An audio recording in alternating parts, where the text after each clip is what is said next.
Good morning, ladies and gentlemen. It's always a bit difficult to start day two. Everybody has now made a few acquaintances. You want to catch up over coffee, and you want to continue networking.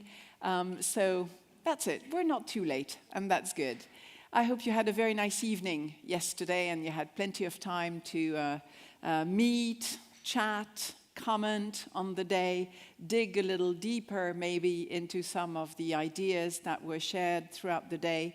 And I hope you're ready to continue today. For those of you joining us online, a very warm welcome. We're very happy to have you with us again, or maybe you just arrived, you missed yesterday, and you're joining us only this morning, so welcome to you. We will, throughout this morning, dig into, or we'll set sail again to continue with the voyage metaphor.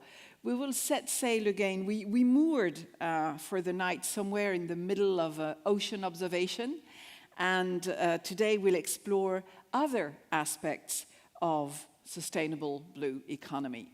Just a quick reminder, social media, we have the hashtag BlueEconomyEU. If you'd like to promote the event, comment, spread information about some of the ideas and projects that have been mentioned here. And of course, we will be using the same hashtag for Slido. We will continue like yesterday, so that whether you're in the room or online, you have exactly the same chance of asking your questions to our speakers in the various panels that we have today. And we have 3 panels waiting for us this morning. Yesterday, we had a pretty good overview of the projects that took part in the first call for projects as part of the partnership. And we also launched the second call for projects. And we heard about the importance of the data that is gathered thanks to ocean observation. Our speakers all highlighted the importance of cooperation in the EU, obviously, but beyond the EU, beyond Europe. And they all also highlighted the necessity for a vision. We talked a lot about what's likely going to happen in the next 10 years. We need to embrace the opportunities that are delivered by the projects that are part of this first call. And in order to do so, the projects need the support from the policy makers, from the policy side of things. But we also heard quite often that the projects need to connect to the public so that the support comes from there as well, but also so that the impact of the project is stronger. So it's quite a lot of ideas that came up out of our discussion. And they paved the way, basically, for the exploration of other routes towards a sustainable blue economy. We will open this morning with a first stopover in innovative governance. And it was slightly touched upon in some of the discussions yesterday, but we're definitely going to go a little further in our discussion with our 3 speakers for this very first panel.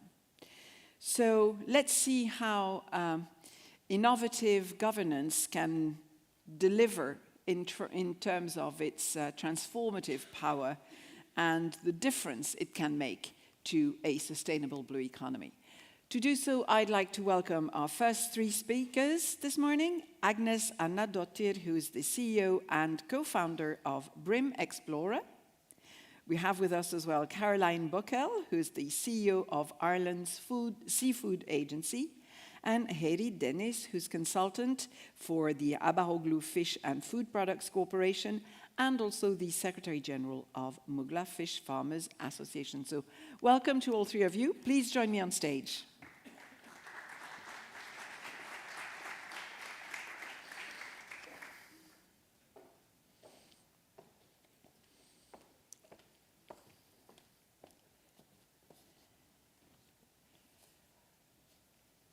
So good morning. I hope you're all ready to go and wake up our audience with this first discussion. I mean, it's a very interesting topic that we're touching upon because it goes a little deeper than the more technical aspects that we have already discussed. So I'll start with you, Agnes, because your background is with environmental NGOs. And as I said, you co-founded BRIM a few years ago. And BRIM has really set completely new standards in terms of tourism vessels. So you'll have to explain to us exactly how you did that and what led you to this and how that really fits in the context of sustainable blue economy. Yes, thank you. So innovation in itself has been kind of the core and the foundation of the company. So when me and Espen started the company in 2018, we basically saw a possibility, a marketing possibility in the tourism sector. So boat tourism is one of the sectors where innovation has been slow, because it's a sector where the margins are low and the companies, they don't have a lot of purchasing power. Also, it's a sector where what we witnesses was a sector with large possibilities, because tourists, they do actually increasingly care about their footprint, and they're ready to pay a little bit more for a greener choice. So we decided to do something that hadn't been done before. We decided to design the perfect sightseeing vessel from scratch. It didn't exist in the market. So we designed a vessel that was supposed to be the perfect platform for nature experiences in the Arctic. And to make that complete, we also wanted it to be electric. It turned out that having a fully electric boat for that kind of operation, which is whale watching in Tromsø, it was a little bit too ambitious at that time. So we ended up with a hybrid electric vessel in the first place. And from that first boat, which we took over in 2019, we have built 4, now soon 5 vessels. One of them is fully electric and 4 are hybrid. And from every vessel to another, we have tried to continue to innovate, to improve the systems and improve the designs, both for the sake of lowering emissions. We have a clear goal that we want all our boats to be 100% emission-free in a few years, but also because we see that there are not that many companies that are actually able to both or innovate and operate at the same time. So the experience is that it's tough. It requires willingness to take risk, but it's also rewarding when it works out.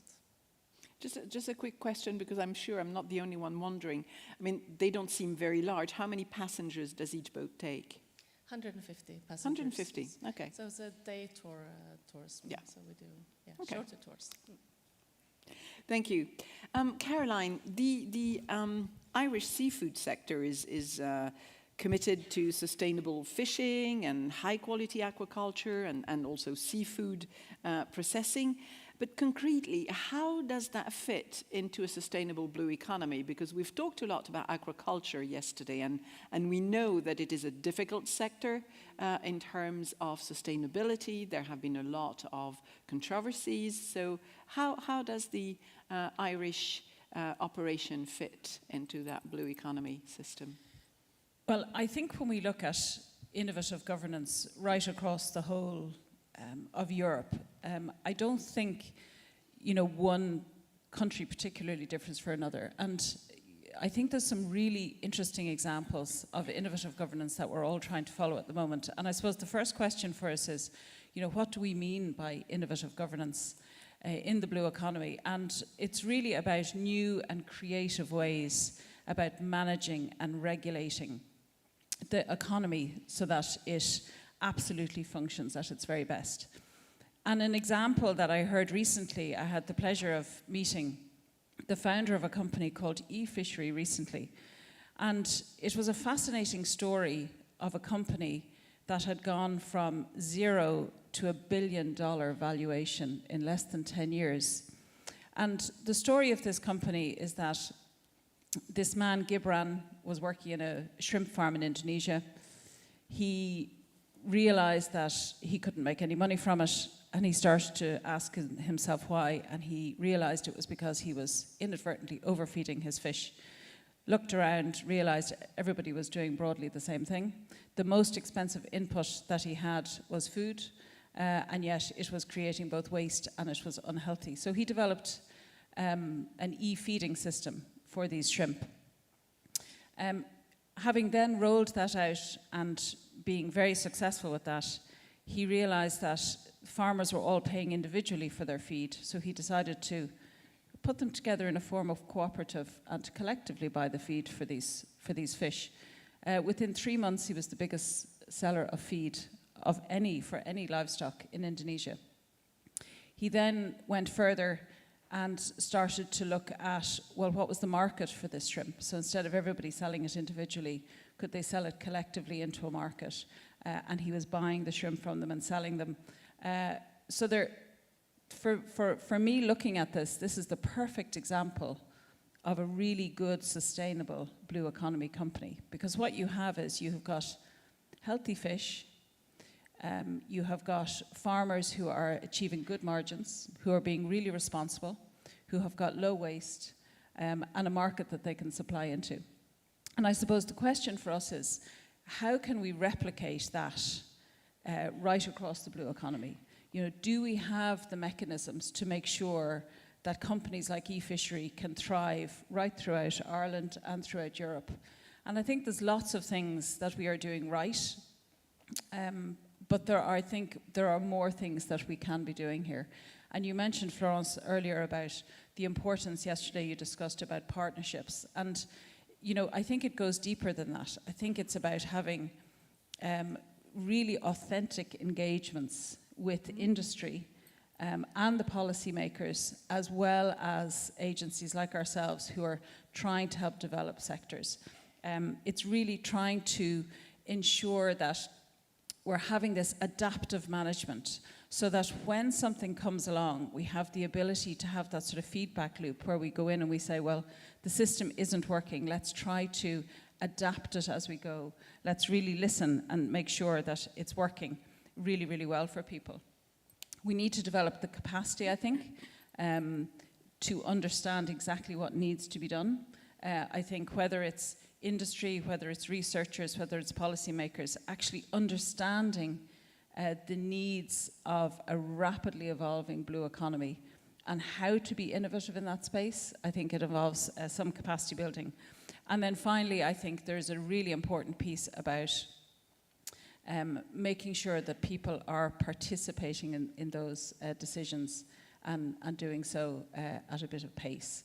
So when it comes to Ireland, we've been trying to affect a lot of these. We've had a really good experience over the last 2 years using the Brexit Adjustment Reserve, which has been a really interesting tool to innovate companies in the blue economy.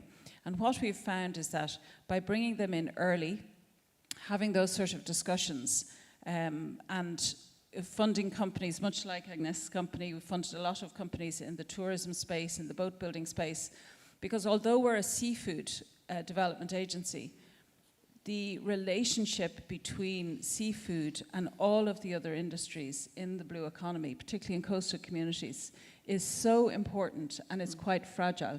So it's really important that we look at the entire space of the blue economy, not just one component of it. Mm-hmm.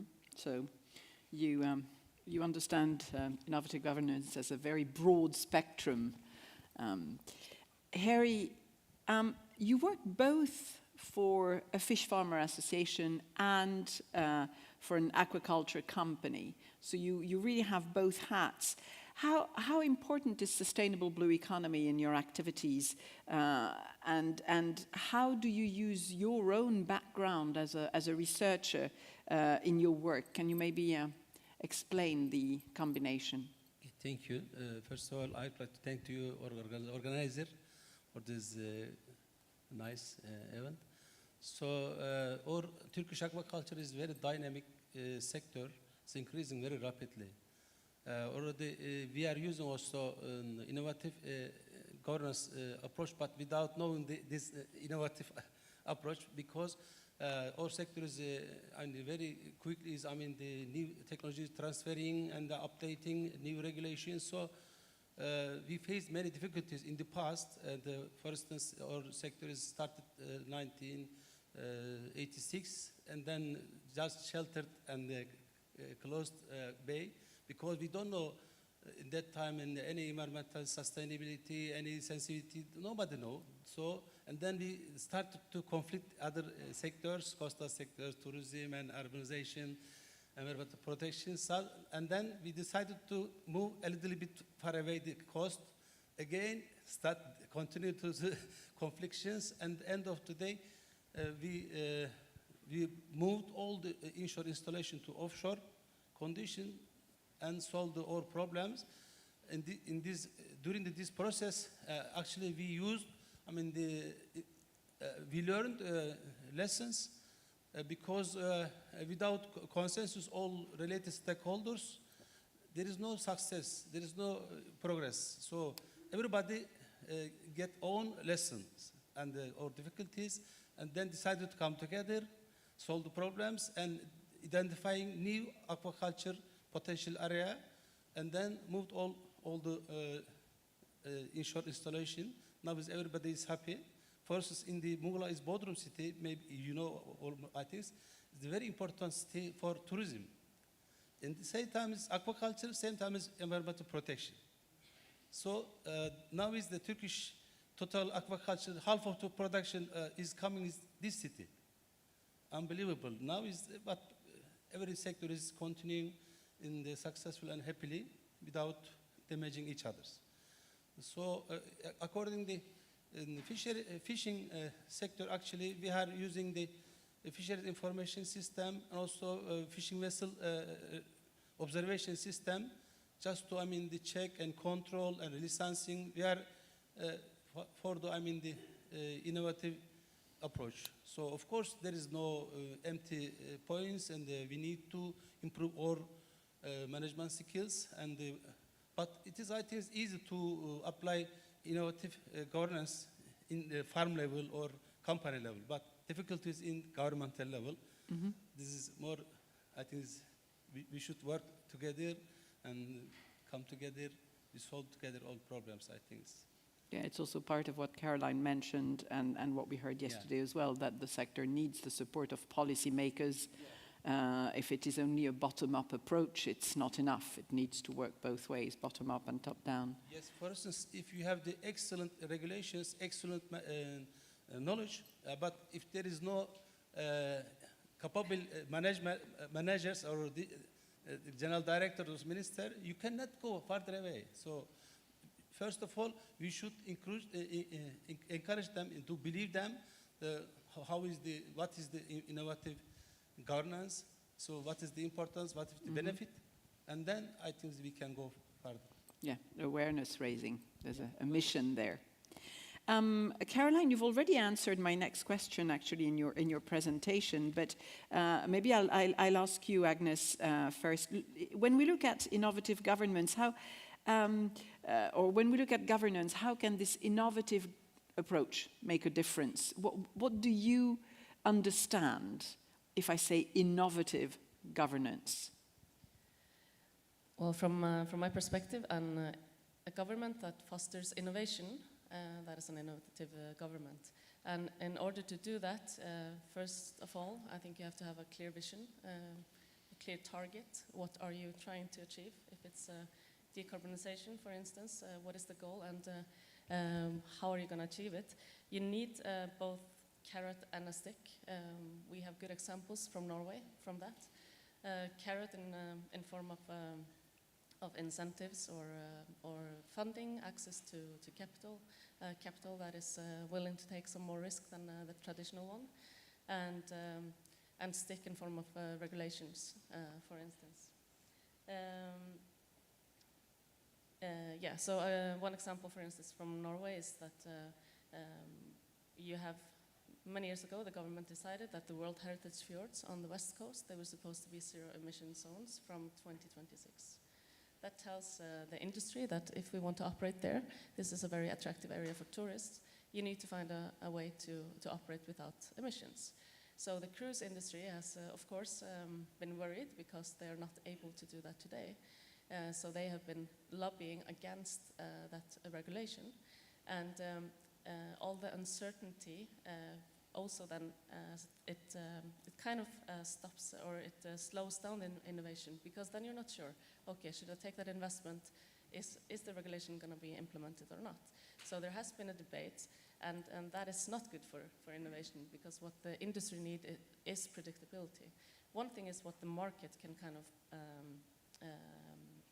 demand, like the tourist itself. If we have a good product that is also more, is a greener choice, then that is one thing. But being willing to take on higher costs, being willing to continue to innovate with that risk that implies, it also then requires something more. And then an innovative government has to kind of lead the way in that respect.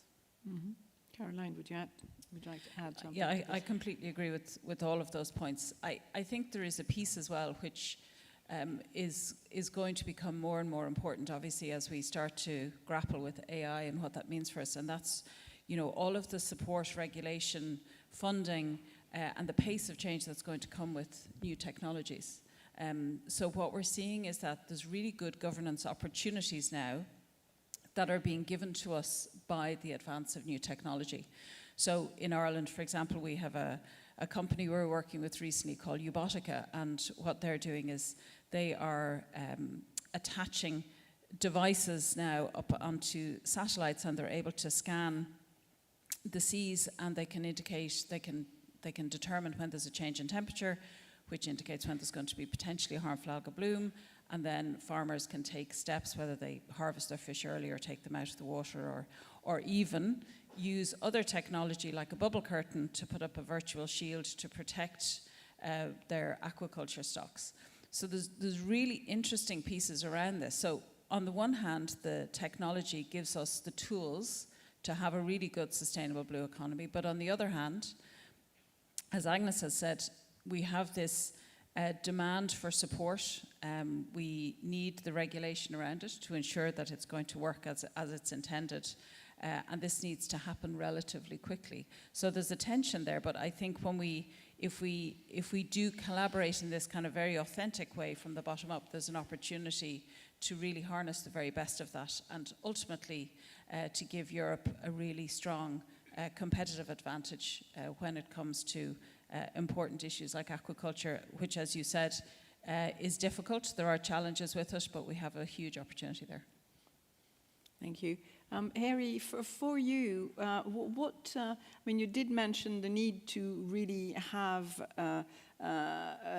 support from policymakers, from governments in general regarding your initiatives, but what does innovative governance mean for you? What's the concept for you? Yeah. Actually, in terms of innovative governance, is quite new approach for us. I would like to answer the question from the perspective of our own industry. We are farming the fish and other seafoods in the seas and inland sea waters in order to be successful and continue sustainably. We as a companies, produce organizations, institutions, states, and even the relevant international organizations, we need to develop and implement an innovative governance model suitable for changing and adapting conditions. I think this is the main issues. From your end? Not enough time in the national level communication or collaboration. We need international organization, yes. I understand, yeah, yes. We are here for this issue, so partnership. Thank you. We have already received some questions from the audience. I'm going to switch to those directly because I think it's important to give time to dialogue with the audience. And we have a key question here, which is really for all of you. A challenge for innovative governance is restrictions due to regulation.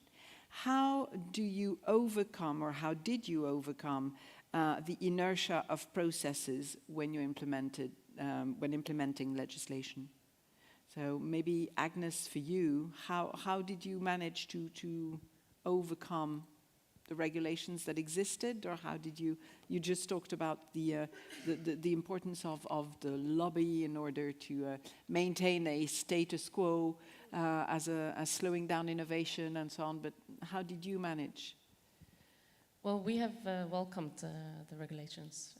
When we started the company, we knew that we wanted to be ready when the regulations are implemented.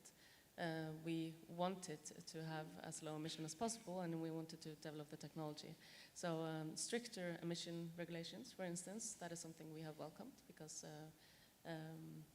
well, for once it's necessary, and secondly, if you manage, then you have also competitive advantage. So there was no real inertia. On the contrary, you sort of went straight in and full speed ahead. Yep. Is that something that you encounter in your work, Caroline? It absolutely is. We work with both the wild catch sector as well as the aquaculture sector, both of which have a tremendous amount of regulations, and there's no doubt they aren't popular. But I think if we look at it really from the policy perspective, there's some good examples of where regulations have worked, and we are currently implementing the new European Maritime Fisheries and Aquaculture Fund, which is based on a regulation, which is a fantastic fund, you know, highly flexible, much simplified, and a really good example of, you know, when there is that sort of participatory decision making at the very outset, that regulations can be enablers rather than just constraints. Mm-hmm. Because within regulations, when it's done with the whole of the community that it's meant to be serving in mind, there is the opportunity that it does become actually a competitive advantage. Like Agnes' company, they have obviously used this and will continue to, presumably, as a competitive advantage. So it doesn't have to be a constraint. But I think the key from the policymaker's perspective is that that groundwork has to start very, very early on in the process, or else it can sort of lose its way a little bit in terms of being as impactful as it could be. Harry, you mentioned how you developed your projects and how you managed to balance the difficulties of a tourism sector together with the difficulties of your own sector. But how challenging is regulation for you? Do you think regulation stops your innovative governance, or do you think it encourages it? Actually, we are very lucky as an aquaculture sector in Turkey, because its ministry is always participating to all the stakeholders to decision-making process. Mm-hmm. We are preparing legislation and the legislation together. We are also implementing together. We can say we are managing sectors together between all stakeholders and the decision makers. So we are very lucky in that case. Of course, because we learned a lot of things in the past, many difficulties. For instance, in the 2006, Minister of Environment revised the environmental law and put 2 articles related to aquaculture. It is these articles affected very badly the aquaculture sectors, and decided to more than 150 fish farm companies in one night. This is unbelievable. And then, so we learned how to come together, how to get consensus, how to listen each others, and then, so now it's quite. Everybody is happy, we are going well. Mm-hmm. But of course we need to further developments, innovative approach. So first of all, I think we understand each other very well. That's a very good starting point. Agnes, yes, please, of course. Yeah, thank you. I just wanted to add that, so even though the regulation itself, and especially the emission regulation, is something we welcome, one thing that is worrying is that it still requires some facilitation from the government. So infrastructure, for instance. We have a clear goal of electrifying the near coastal maritime transport, but having access to electricity is not something you necessarily have. So the infrastructure part is something where then the government has to be proactive. You cannot just set a target that is impossible to reach because you don't have the infrastructure in place. Mm-hmm. So both access to electricity, but also standardization of, for instance, charging plugs. And there EU has been quite proactive with suggestions to standardize charging infrastructure for EVs, for instance, electric vehicles. And this is something you also have to do for the maritime industry, because we cannot, all of us cannot invest in our own standalone system. It has to be something that can be used by all. Indeed. We have another question here, which is actually for you, Agnes. And it's in connection to the discussion we had yesterday about ocean observation. Are vessels equipped with meteorological or oceanographic sensors? And do you see prospects so that you can feed regular ocean observation data into the existing databases? Is that something that you have looked into?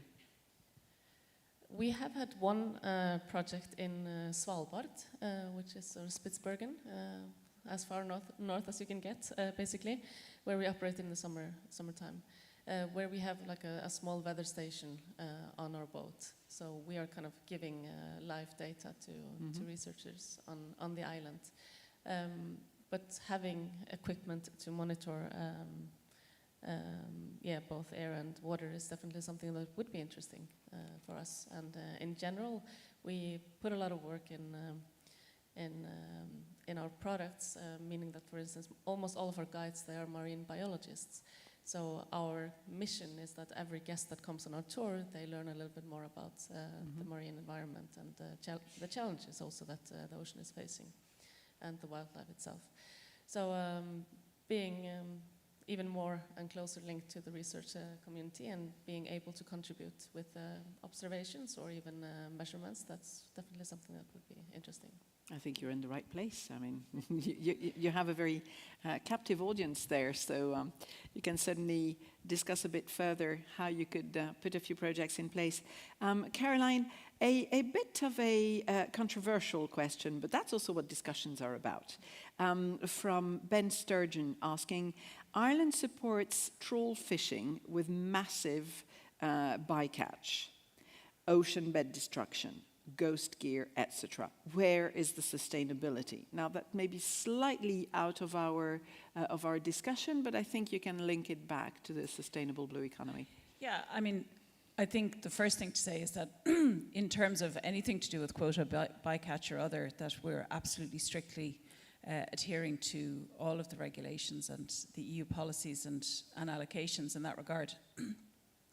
In terms, though, of, I suppose, responsible maintenance of gear, fishing gear, old gear, we have a program called Clean Oceans, which we've been running for the last 8 years. And we operate this in every commercial port in the country, where fishermen can give up old gear and we will recycle it, where they can go what we call fishing for litter and go and fish for old, whether it's fishing gear, whether it's plastics or anything like that, and can return to the port and we'll dispose of it. So we're extremely committed to that. It's really important to ensure that everybody's being responsible with the environment.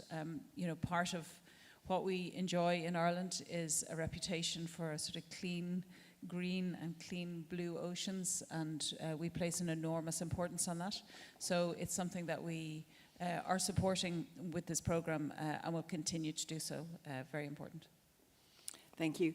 My next question is actually for you as well, and it comes from Marloes Kraan, who's one of our speakers later on today.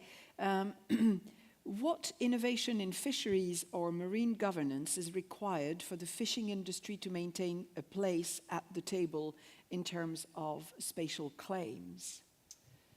Yeah, so this is a really interesting area and it's extremely topical in Ireland at the moment. We have an ambitious plan in Ireland to harness the power of offshore wind. It's extremely important, obviously, that we try to be as energy independent as possible.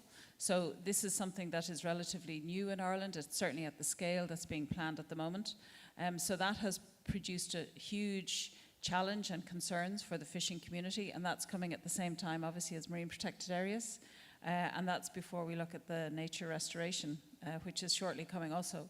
So All of these things together are certainly very challenging, but we have a really interesting approach that we have developed, that the government developed over the last couple of years, which is simply called the Offshore Renewable Energy Working Group.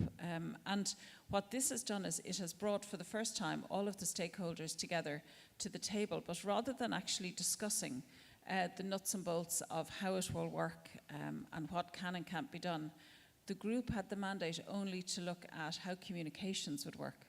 So what they did was they developed a protocol for how all of the various parties would communicate with one another, because international history has taught us that in this area that the key is good, solid, proper, authentic communication, and to do so early.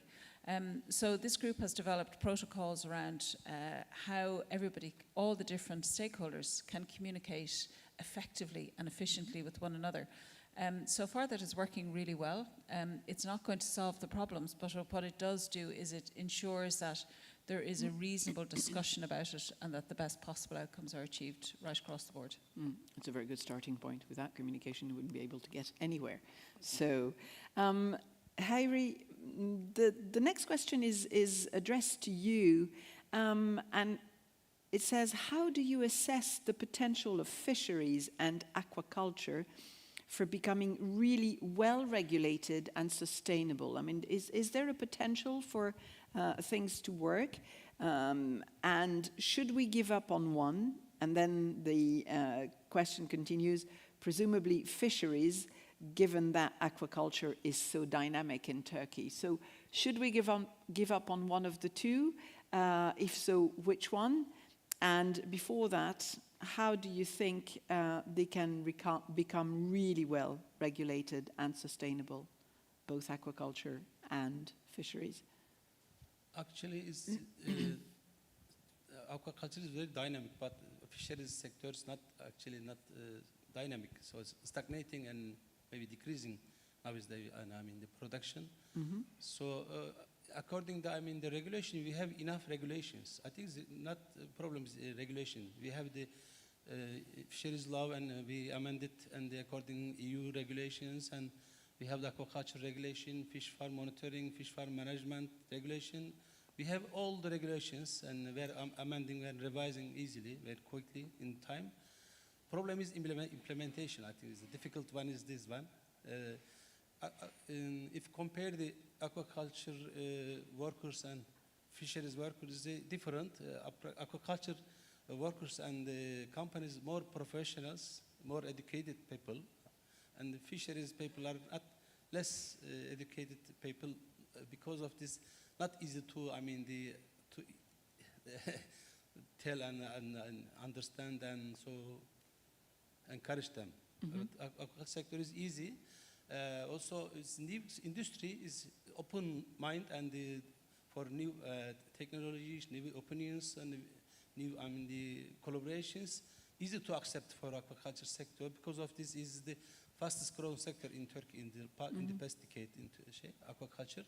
So increasing, and for instance, 1986 up to now increased 15,000%. So that is huge. Huge. Yeah, but fisheries sector is not increasing, stagnating and decreasing now. So now is the 60% of total fisheries production is coming aquaculture, because in terms of value is 80% of the production is coming the aquaculture. So now, so this is we have the very good collaboration, international bodies, institutions, and NGOs, European NGOs or associations. Versus APROMAR, we have good collaboration. Spanish Aquaculture Association. We have the National Produce Organization. We are also membership of the FEAP. So this is going, I think, is well, but we need, of course, more further development, further cooperation each others to go and future of the aquaculture, I think. So the person asking the question is right. If you were to give up on one of the two, you would give up more easily on fisheries than you would on aquaculture, considering the difference. Agnes, this one's for you. What is happening or what has happened to companies that struggle to meet the new regulations that you welcome? How do they balance? Is the balance between the two types of companies right, or? So the regulation hasn't been implemented yet. Okay. It's only been kind of forecasted. Okay, and, so you've anticipated basically. Yes, we anticipated. It's supposed to be implemented in 2026. However, there have been some recent modifications on the transition period for companies to reach the new goals. And as I said, it has slowed down the process. Companies have waited with making decision on implementing new technologies. Many companies have been hoping that the government gives them longer time or does not implement it as predicted. So there is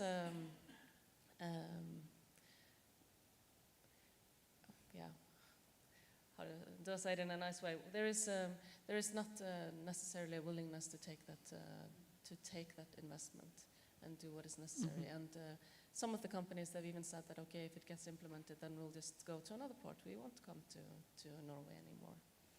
So, which is not the right way to do, because the polluter has to pay somewhere, and it shouldn't become the race to the bottom. So it's important that what is then forecasted to happen should then also be done. Following up on that, actually, how do you think that Blue Economy innovation funding should be designed? And should it be at national level? Should it be at European level? At both levels? How do you think the best approach would be? I think both levels, because for a smaller project, for instance, having access to national funding is probably less bureaucratic and easier. And as I've said, for instance, with the charging infrastructure, there should definitely be a plan or a way to fund necessary investments there. There you need local knowledge. It's easier to give grants for such projects on a national level, I believe. For instance, we have Enova, the Norwegian Climate Fund, which is a very good public mechanism, where we got that for two of our 5 boats, or 3 of the 5 boats, where you actually get 50% of the additional cost of investing in green technology is covered by the fund. So you get support of 50% of the additional cost, which takes down the risk a lot. It's not very bureaucratic. The reporting is easy, so it's kind of it's a scheme that works very well, because it does give you incentives to take that greener choice. Caroline, and that's also one for you, actually, because it also concerns what you do. You mentioned European funding on various projects before, so. Yeah, that's right. I think the European Maritime Fisheries and Aquaculture Fund, EMFAF, is probably a really good example of a fund that works well. In that those broad headlines effectively have been determined at EU level, with input from member states, of course, but then individual member states are free to sort of fashion it in their own way. So that works really well. I think the piece from industry that's really challenging, and we hear this over and over again, is the complexity of trying to navigate how they find their way to the grant that will serve their needs, because some of them are really excellent. So I think there's a requirement on all of us to ensure that, firstly, that we're kind of joining up the journey for companies, that when you start off as a startup, that you can kind of move through the system, and that there aren't big gaps, as there currently are, where you can get to the point. There's a big gap for companies, for example, post the startup phase, but before they can go to a bank with a solid business, just that bit in the middle. They really struggle to get over that year or so, where they're just not quite ready for a bank to invest in them. So there's that piece, but also just to, I suppose, simplify the whole landscape of grants for companies. That's something that we're doing in Ireland, trying to really make it clear for people, but I think that that's something we hear over and over again. So I think it's less about how we design them at our individual levels or collectively here. I think it's more how it how it comes to the stakeholders and to the people who want to avail of them, and making sure that we have the end in mind. Mhm. Actually, that taps into the next question, because the next question was really going to be about how easy, how accessible, and how understandable how our funding proposals for SMEs in particular and startups. And I suppose you were considered as a startup when you kicked off your business, Agnes. So. Yeah, well, in retrospect, we actually regret that we didn't apply for more funding because we were so eager and didn't really take the time, because some of those processes are quite long. However, we are now going to apply for a call to the European Innovation Fund, and I think in general, making sure that for instance, the ETS fund, that the industry has, or private companies in every size, that they have access to the money that is actually paid in from the pollution or the polluters, so that you use that money effectively to create the shift that is needed. And for the maritime industry now, this is a good opportunity to apply for funding to actually invest in green technology and speed up the transition we need to get. Mm-hmm. Heidi, do you have access to funding capacities, support for specific projects that are supporting this more sustainable approach? Yes, we are having from European Union, we are accessing country, and then also we have the national support, Minister of Agriculture supporting technically and financially. Mm-hmm. And is it easy to access? Easy, those? yes, it is easy for us. I think, though, if I may, that the overwhelming response we get from SMEs, from startups, is that it's really, really tricky to navigate the landscape. So I think that most startups don't go directly to EU funding, as Agnes has said. It's a big leap. It's more at the national level, and I think that simplifying that as much as possible is a really key obligation of member states, to make sure that we're not overburdening these SMEs with enormous amounts of obstacles in order to access that essential first step funding. I agree, can just add, because I think the trend is that there are big corporations that have the capabilities and the experience with applications that get the most funding, but you need to bring in the smaller companies as well, because they also don't have access to that capital in the same way. Even ourselves, I mean, we have also professional owners, but you're always looking at the risk and you're always looking at the cost of capital. So funding is a very good mechanism to take down the risk for companies, and willingness to then invest in green technology will increase. Yeah, there's a huge problem of capacity, time, knowledge of where to go, what to do from SMEs, and not just in your sector. It's true, although although the funding is there. Sorry.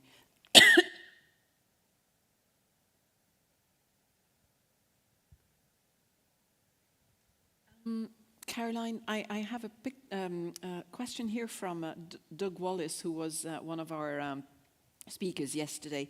You referred to the rapid pace of tech change in the blue economy. Is the regulatory system able to keep up with the new possibilities and the new initiatives? Well, I think that's the challenge. I think that pace is only really starting to accelerate. So I think it remains to be seen. I mean, certainly it is going to be challenging. There's no two ways about that. We all discuss the what-ifs of AI and all of the implications of that.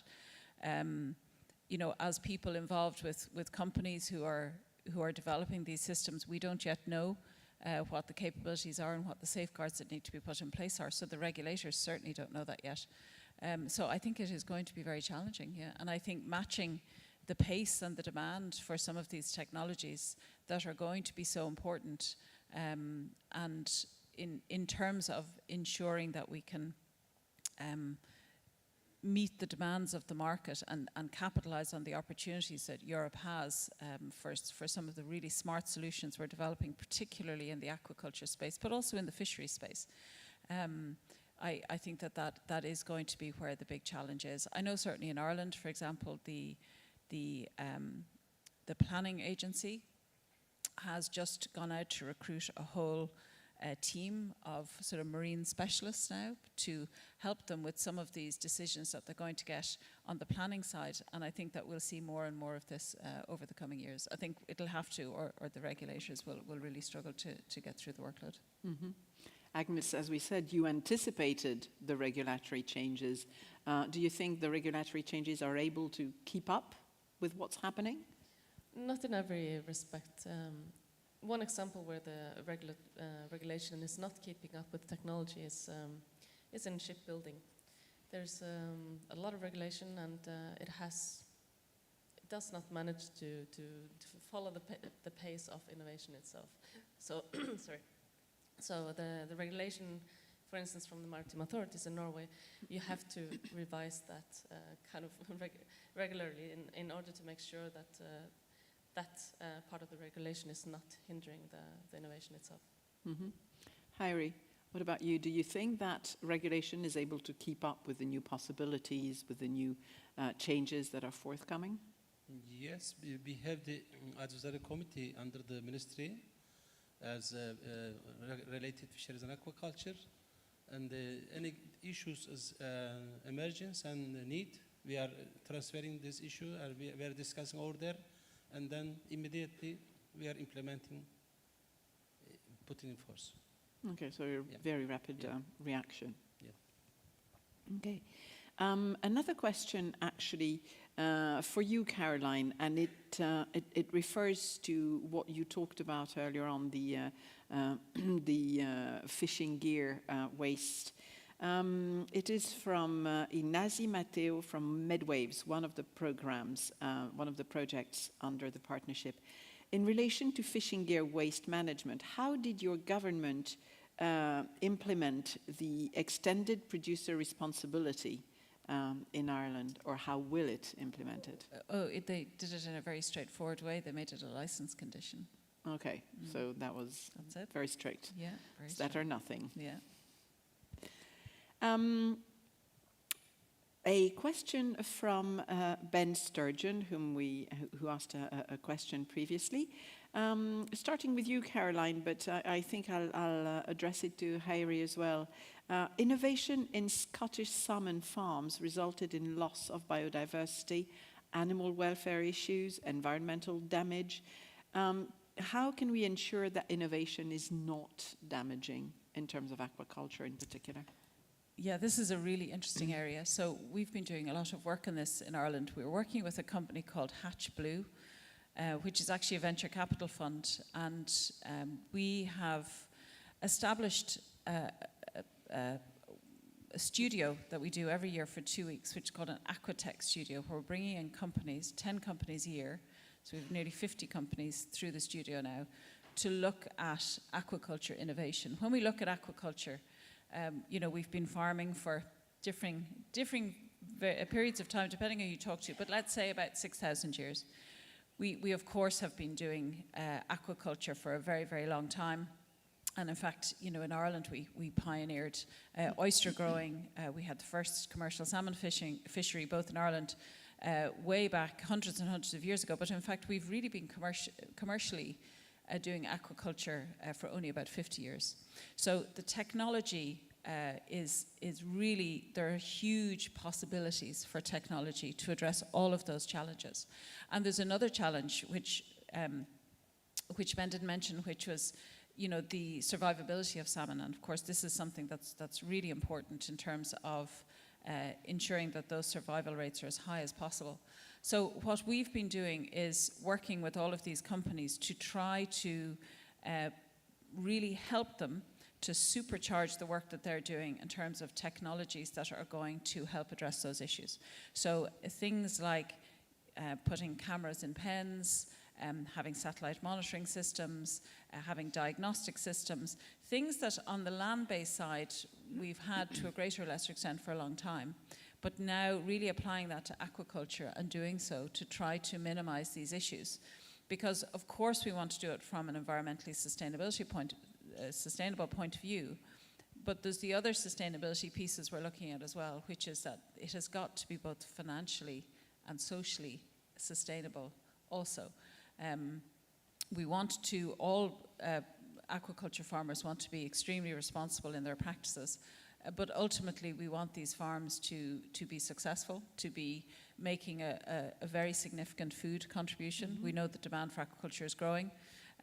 So the work that's being done through the likes of the Aquatech studio is really important to try to supercharge these companies so we do get those technical responses that can help with these issues. Harry, how can we ensure that innovation is not I think damaging? high technology usage is affecting, the natural stocks. I think all the sectors are, polluting the environment. It is a reality. Important things, in the acceptable level and in the standards. So, in the past, in Turkey, yes, we made a lot of mistakes and maybe we polluted the environment. And then we realized and moved offshore. And now is operating offshore system, but it's not, of course, enough. We learned a lot of things. So now, for instance, in the association has responsible, the really regional environmental impact assessment studies first. We are studying and 2 times is getting a sample in the protected area and allocated area for aquaculture, and then sending the laboratory, and then Minister of Environment, Minister of Agriculture, and Coast Guard are checking and controlling. We have the fish farm monitoring and management system. We are using the TRIX index. If the up the TRIX index, we are applying the rotation. We are changing the size. This is the regulation. If they are polluting, and we can also cancel their license, stop their activities. For instance, in the Izmir and Muğla city, there is no any new investments. This is forbidden. Because of this, we have to realize this is not enough time in single environmental impact assessment studies, because we are calculating only your own companies. But this is necessary, all the whole, the bay or the allocated zones effects.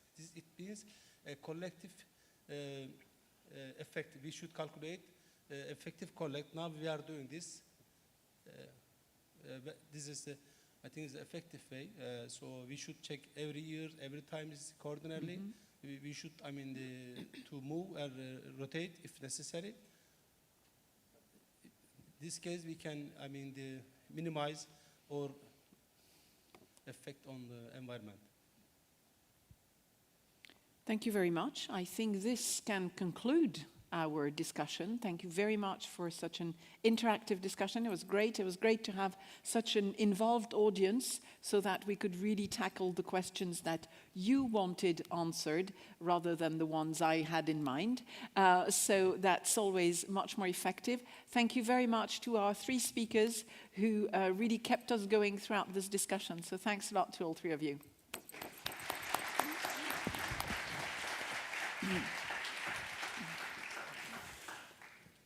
We are now going to have a little musical intermezzo. So we're going to need 1 minute or so to set up the stage for our entertainer this morning. It's an unusual thing to do in such a conference, but we thought that it would be nice to bring some part of culture, and that's also what we're going to be discussing later on, how culture fits into the sustainable economy, a blue economy world, and how it fits into the blue economy more generally speaking. So we have with us this morning Wim Opbroek, and Wim is an actor, singer. He's also the founder of the Institute of Research on the wonders of the sea. He will explain, not now, but when he comes up for the panel later on, what that institute does, how the wonders of the sea inspired him to set up the institute. But for now, we will hear how the wonders of the sea and how the tradition of maritime singing and traditional sailors' music inspired him for his performance. So I'd like to welcome Wim. Please join us on stage. We're delighted to have you with us and to listen to you.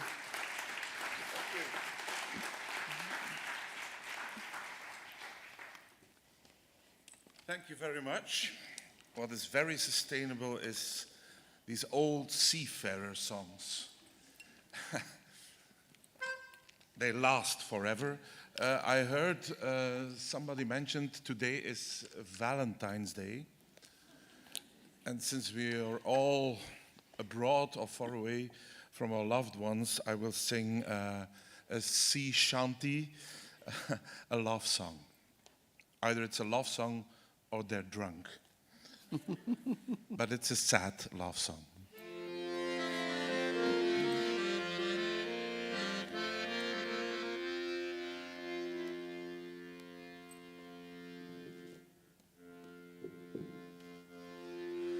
I dreamed a dream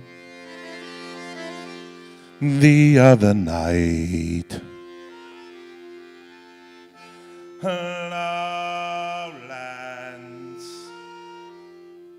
Lowlands away, my John. I dreamed a dream the other night, oh, lowlands away.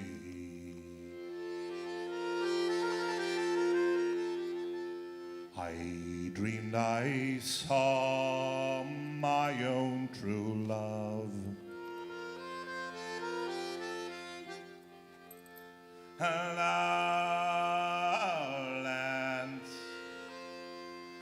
Lowlands away,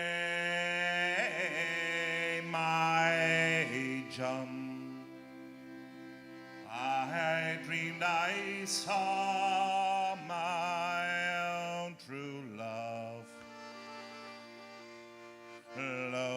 Lowlands away. I dreamed my love was drowned and dead. Lowlands, lowlands away, my John. I dreamed my love was drowned and dead, singing lowlands away.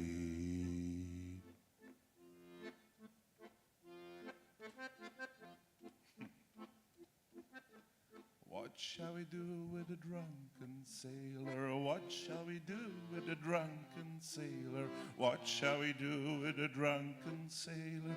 Early in the morning, and up she rises, and up she rises, and up she rises, early in the morning. Put him in the longboat till he's sober. Put him in the longboat till he's sober. Put him in the longboat till he's sober. Early in the morning, and up she rises, and up she rises, and up she rises early in the morning. That's what we do with a drunken sailor. That's what we do with a drunken sailor. That's what we do with a drunken sailor. Early in the morning, hurry and up she rises. Hurry and up she rises. Hurry and up she rises. Early in the morning, hurry up. Hurry, yep. Early, early in the morning. Thank you.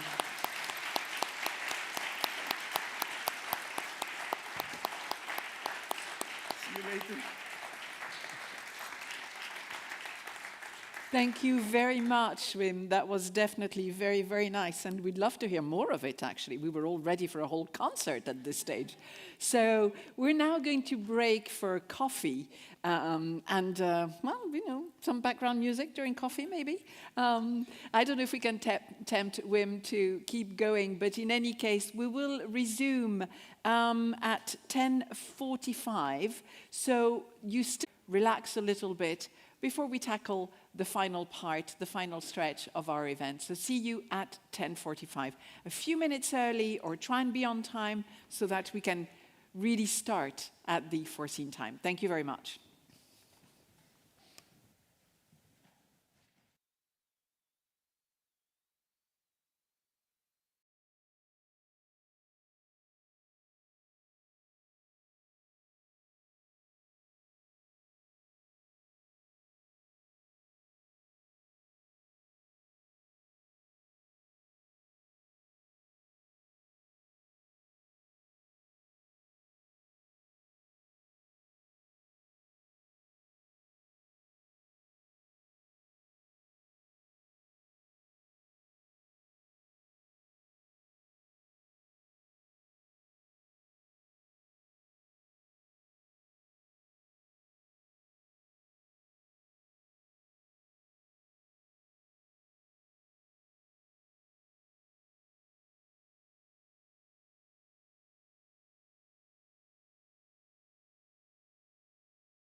I can still.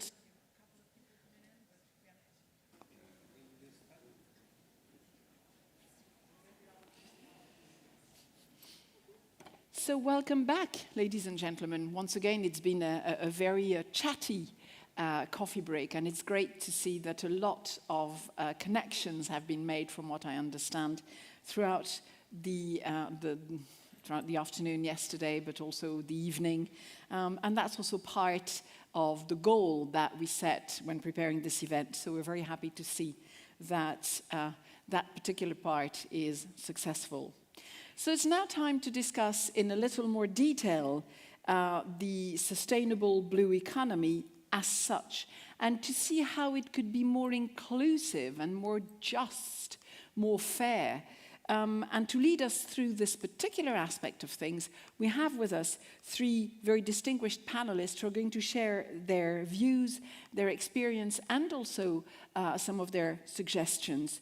So it's a pleasure to welcome Rosica Stoeva, who is the Executive Manager of the Permanent International Secretariat at the Organization of the Black Sea Economic Cooperation. Next to her is Marloes Kraan, who's a researcher at Wageningen University in the Netherlands. And next to her is Sophia Eftathiou, who is a senior researcher at the Norwegian University of Science and Technology. So welcome to all three of you.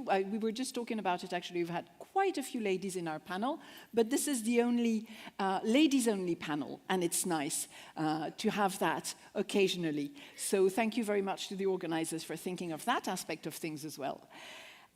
So Rosica, I'm going to start with you because I think you have a very particular position.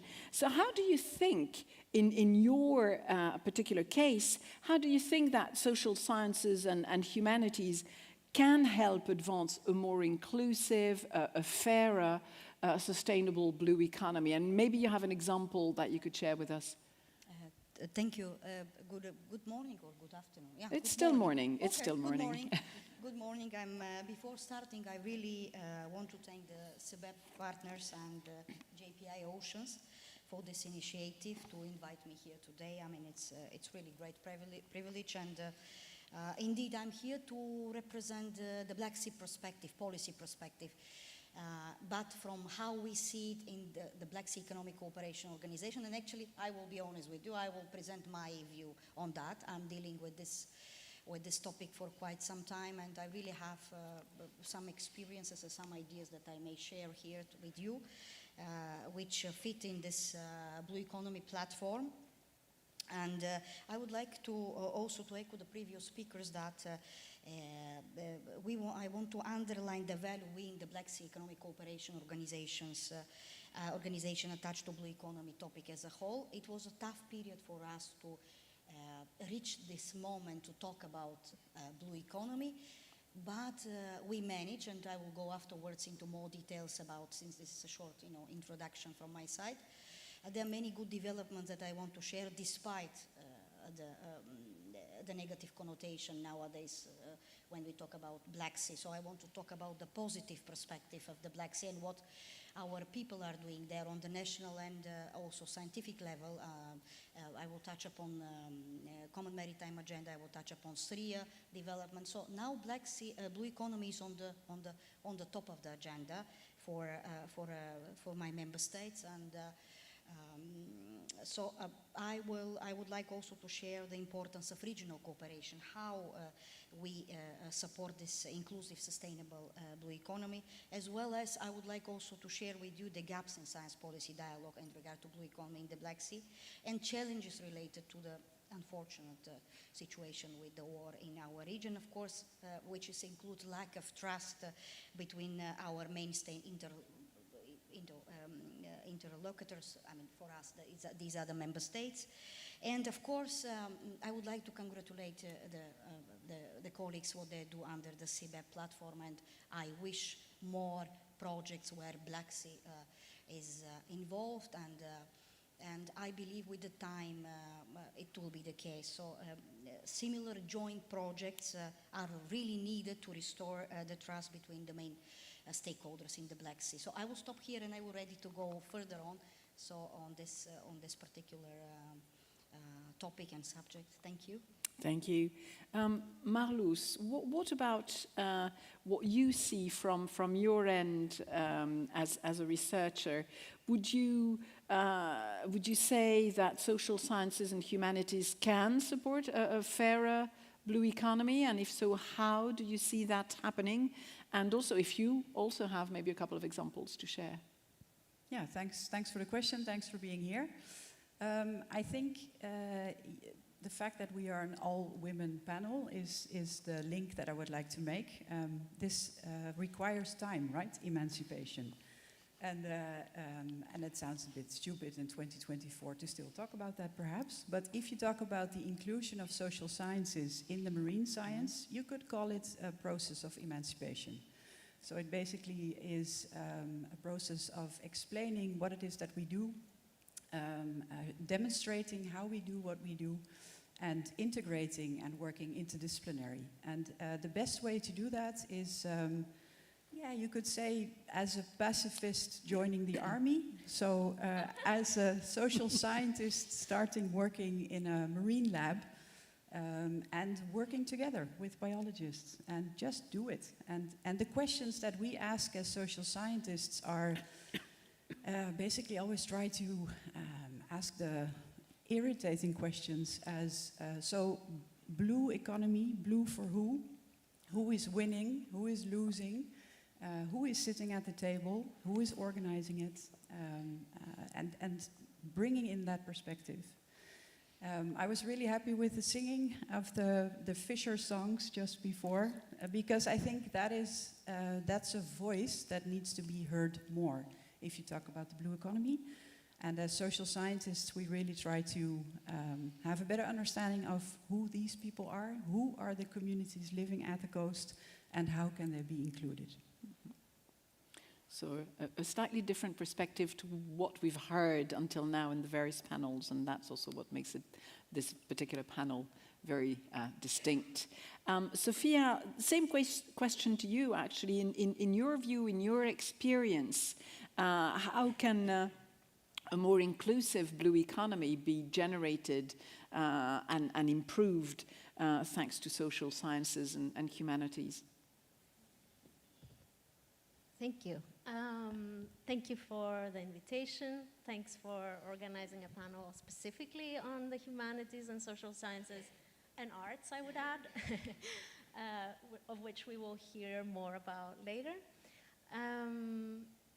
Well, you know, I think in some ways we are all a part of, irrespective of our discipline, and irrespective even of having a discipline, we're all involved in ethics, in ethical decisions all the time, and thinking about fairness and thinking about justice. And, you know, even if you think you're not making these decisions, you are making decisions that are that have impacts, that are social impacts and that are ethical impacts. So one kind of like provocation back is to say, why do you think you're doing science? Why do you think you're not doing actually social work or ethical work? And I'm sure you actually do realize you're doing that, because, you know, we heard from people already how, what it is that motivates them. It's not always or not just profit, right? It is about making a good social impact. It is about thinking about values like sustainability, welfare, and inclusion, and sort of fairness in the workforce, for example, and things like that. So I think something that's important to know is that, or maybe, you know, one way to think about it is like, you're actually already doing it, so why not do it properly? Why not include people who have some competences in the social sciences in studying social relationships, social aspects of organizations, social aspects of like making decisions like about what you're gonna eat today. And people who have been thinking about history, have been thinking about culture, have been thinking about ideology and ethical values, for example, and bring them into this type of designing of the interventions that you're already doing. So maybe that's an answer. I hope. That's a very good start. I'm sure we're going to dig a little deeper into all those aspects. Since we're in the process of transforming the blue economy, do you really think, and that's a question for all three of you, but maybe I'll start with you, Marloes, on this one. Do you think that we can actually achieve inclusion and justice? I mean, you said that it is a long process, and from what you said, I gathered that you really have to sort of push your way in to show how essential that particular contribution of social sciences and humanities can make a difference in that process. So maybe can you go a little deeper into that, and maybe with a specific example of what you have done or circumstances that you've been through? Yeah, that's of course a very broad question, and it's not so. So social sciences, I think, are here to help in certain processes, and I guess the difficulties, for instance, for fisheries, because that's the field where I work. I guess the difficulty is that there are two things happening at the same time. One is to basically improve fisheries governance, improve the effect that fisheries governance has on the ecosystem and on the society, and bring in a social science perspective in that field. That's already one major theme that we need to talk about. And perhaps it's not so much about doing things new or doing things differently or coming up with new concepts, but basically it is really trying to start doing what we are already saying for decades. But it just is really difficult to do it. So if you want to, for instance, co-management, if you want to make decisions together in order for fishermen to comply by the rules, to understand why certain rules are there, that's already a whole process, and that's what we're trying to work on. But at the same time, so us fisheries social scientists realize that this fisheries perspective is becoming just one of the perspectives if you look at marine science and the blue economy. There are so many other new kids on the block, and they have such a different way of getting access to the government and collaborating with the government. It's a completely new group of industries. So the other perspective that we are interested in as social scientists is, who are these people? What is important to them? What do they need? And how can you bring these different worlds together in a way that in the end result, you have a just and inclusive system? And that's, it's quite a challenge. It's not easy. Yes, indeed. Sophia, I could see you nodding while Marloes was speaking.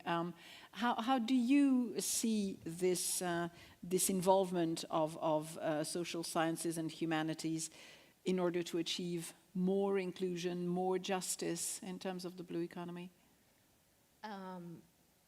How do I see it happen, or How do you think it should happen? Well, I mean, I guess we are now in a meeting of an organization that talks about funding, right? Funding, research, etc. So, I mean, supporting this type of work can happen in different ways through funding schemes, of course. It could be funded directly. So, have a funding call that asks for cultural approaches, humanities approaches to the blue economy, to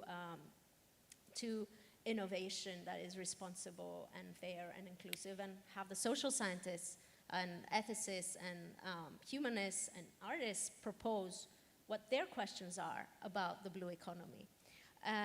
So another model that has been used, I've been working in part, so I've been doing both kinds of research. Now I'm actually leading a project that's not on fish, but it's on meat consumption and climate change. And it's about transitioning to more plant-rich diets and reducing meat consumption and looking at it as a cultural question, cultural problem. So food not as calories, not as CO2 emissions, but as culture. So, and that project is a social science, humanities, and arts-led project. and I've also worked in projects as a has been called ELSI or ELSA work. I'm not sure if you're familiar with it. It's also hard to look at the audience. So, it's this ethical, legal, and social issues work or social aspects work. And this was a model for funding ethics kind of research alongside, it started with the Human Genome Project as a model.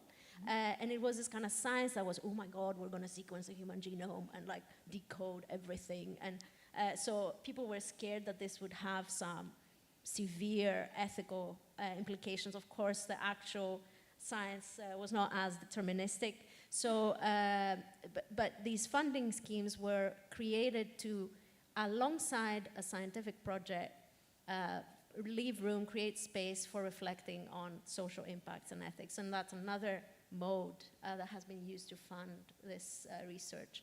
So these are at least like 2 ways to include the humanities in reflecting directly about why we should innovate and what should we innovate on, and do we really need to even innovate, or should we just upcycle all technologies? I mean, historically speaking, I don't want to take too much time, but like historically speaking, there was a point where in the 20s and 30s, the movement of chemurgy, if you know that some of you, but it was chemists who were really interested in developing biomaterials, what we would call biomaterials now, that were plant-based, etc. There's this famous photo of Henry Ford with a soya sort of fiber suit on his 78th birthday. So this was a moment where we could have gone, instead of like sort of petrochemical based like textile and etc. industry, to another direction. And these are techniques in a way that we are reinventing now. They have already been out there, or like other technologies that we know of, right? So, again, I'm not sure I answered, but I hope I did. You certainly touched upon quite a few points in this answer. So that's also, it's food for thought, which is also what we need, because we need to be thought-provoking, particularly, I think, in this panel, so that this dimension is really integrated into further projects. Rosita, what about you? How do you think we can actually achieve more inclusion and justice? Thank you for the question. It's a really good one. And I agree with the girls. You have to have everybody on board when it comes to regional perspective. I'm here to talk about regional perspective, right? You have to have everybody on board when it comes to the sea. You have to, you cannot tell the fish. I'm not an expert, but what I learned from our people in the region, you cannot tell the fish that from here is Bulgaria and from here is Bulgaria and from there is Turkey, so you cannot swim, right? So we have the same challenges, the same perspective, and we are sharing the same sea. And so we have to have everybody on board when it comes to blue economy and all issues that are related to different sectors of blue economy. So you have to have everybody, all interested stakeholders. For us, these are our member states. And here I would like to share some personal, personal view on that. Despite our limited means and hostile international, unfortunately, situation in the Black Sea, nowadays, as being the oldest and most representative institutionally mature regional economic organization in the Black Sea region, we are trying to promote economic cooperation and synergies between and among our member states, 13 member states. And I would like to share with you that we have everybody on board. This is actually very important. And of course, we do not underestimate the seriousness of the situation that we are witnessing nowadays. I have my in-office colleagues from Russia, colleagues from Ukraine. You understand it's not, even in everyday life, it's not that easy to cooperate, but we are trying our best. And at the same time, we don't overestimate the role that our organization can play in finding solutions. But what is important, and from the regional perspective as well as when it comes to blue economy, is that we, for more than 31 years, actually the organization was created in 1992, was able to gather around the table many times during the year representatives from all our member states in order to discuss projects and initiatives of interest to all, or at least to some of them, because you cannot have all the time all 13 on board, right? Everybody has its own vision and own national also priorities. And I would like to tell you that we as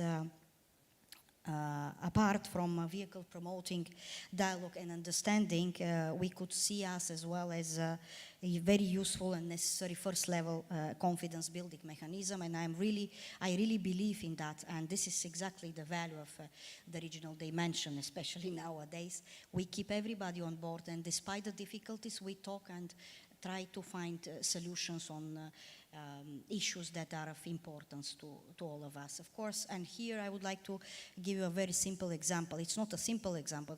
It took us around, and colleagues from the region, there are a few colleagues from the Black Sea here. It took us some time to convince the member states of the Black Sea, I mean 6 littoral and Moldova, to talk about blue economy. And for a couple of years, this was, a process. It takes some time, of course, to convince everybody to come, but it is very important to say that after 2019, where this Common Maritime Agenda and the Strategic Research and Innovation Agenda was adopted, was endorsed by our member states with the help of European Commission, we have already something to be proud of. And this is a good example of a regional cooperation, example of how member states and littoral states of the Black Sea can work together for the benefit of our citizens and our region as well. So they're good things. I mean, Black Sea is not only ongoing war. This is what I want to say. I mean, it's about also many projects that we managed to develop before 2019 and after. The projects that are I can mention some of them, of course. Connect, which was related to the implementation of Syria. This is strategic pillar of the CMA, as well as doors, breach, and there are many good developments. So if you have everybody on board, things are happening. Now it's a little bit difficult, but again, that's why we are there to support the regional cooperation, to help them to find solution. And here I would like to say as well that the trust that was created between the national, the governments at the governmental level, as well as at the level of the scientists while preparing Syria and of course CMA, this was the achievement, right? It was the regional, and I'm very proud that I was, witnessing this process since 2017. Now, unfortunately, this trust we lost the trust. So now we have to push in that direction to restore the trust. And projects like SBEP are exactly something that help, formulating projects and working together for our member states and for the region. I mean, there are many projects, mine cleaning, many things that we can do. So it's, there are good things in front of us. Yeah, thank you. I'd like to touch upon the very specific situation in the Black Sea and the war that's ongoing, because I think it's important to really address that as part of our discussion. I mean, it's probably very difficult to try and achieve justice and inclusion in that sort of context. And don't you think it's a sort of completely abstract discussion that people like us are having, because we're completely remote from the region, and we look at it and we say, oh, why don't we do that, when the reality, the daily reality of the people living there is completely different. So is that something that you see in your work? I will go from the positive perspective. I'm a person like that. I want to see results, not to complain all the time that we are living in different. Yes, we are living in different but challenging times. And I consider this question as I congratulate you that actually you talk about the Black Sea from the positive perspective. Because nowadays it's really especially the last 2 years, when we heard something about the Black Sea, it doesn't matter what, it's always with the negative connotation. I dislike this approach. I mean, let's talk about Black Sea as a challenge, as something that we can do, to push together, because we really need help from our partners, from the region, yes, people are there, but also from our partnering organization, from beyond, to help us to, to get further, to find solutions for our. At some point, this war is going to be over, and we have to think about what next. What is our plan? Restoration. How to help one of our member states.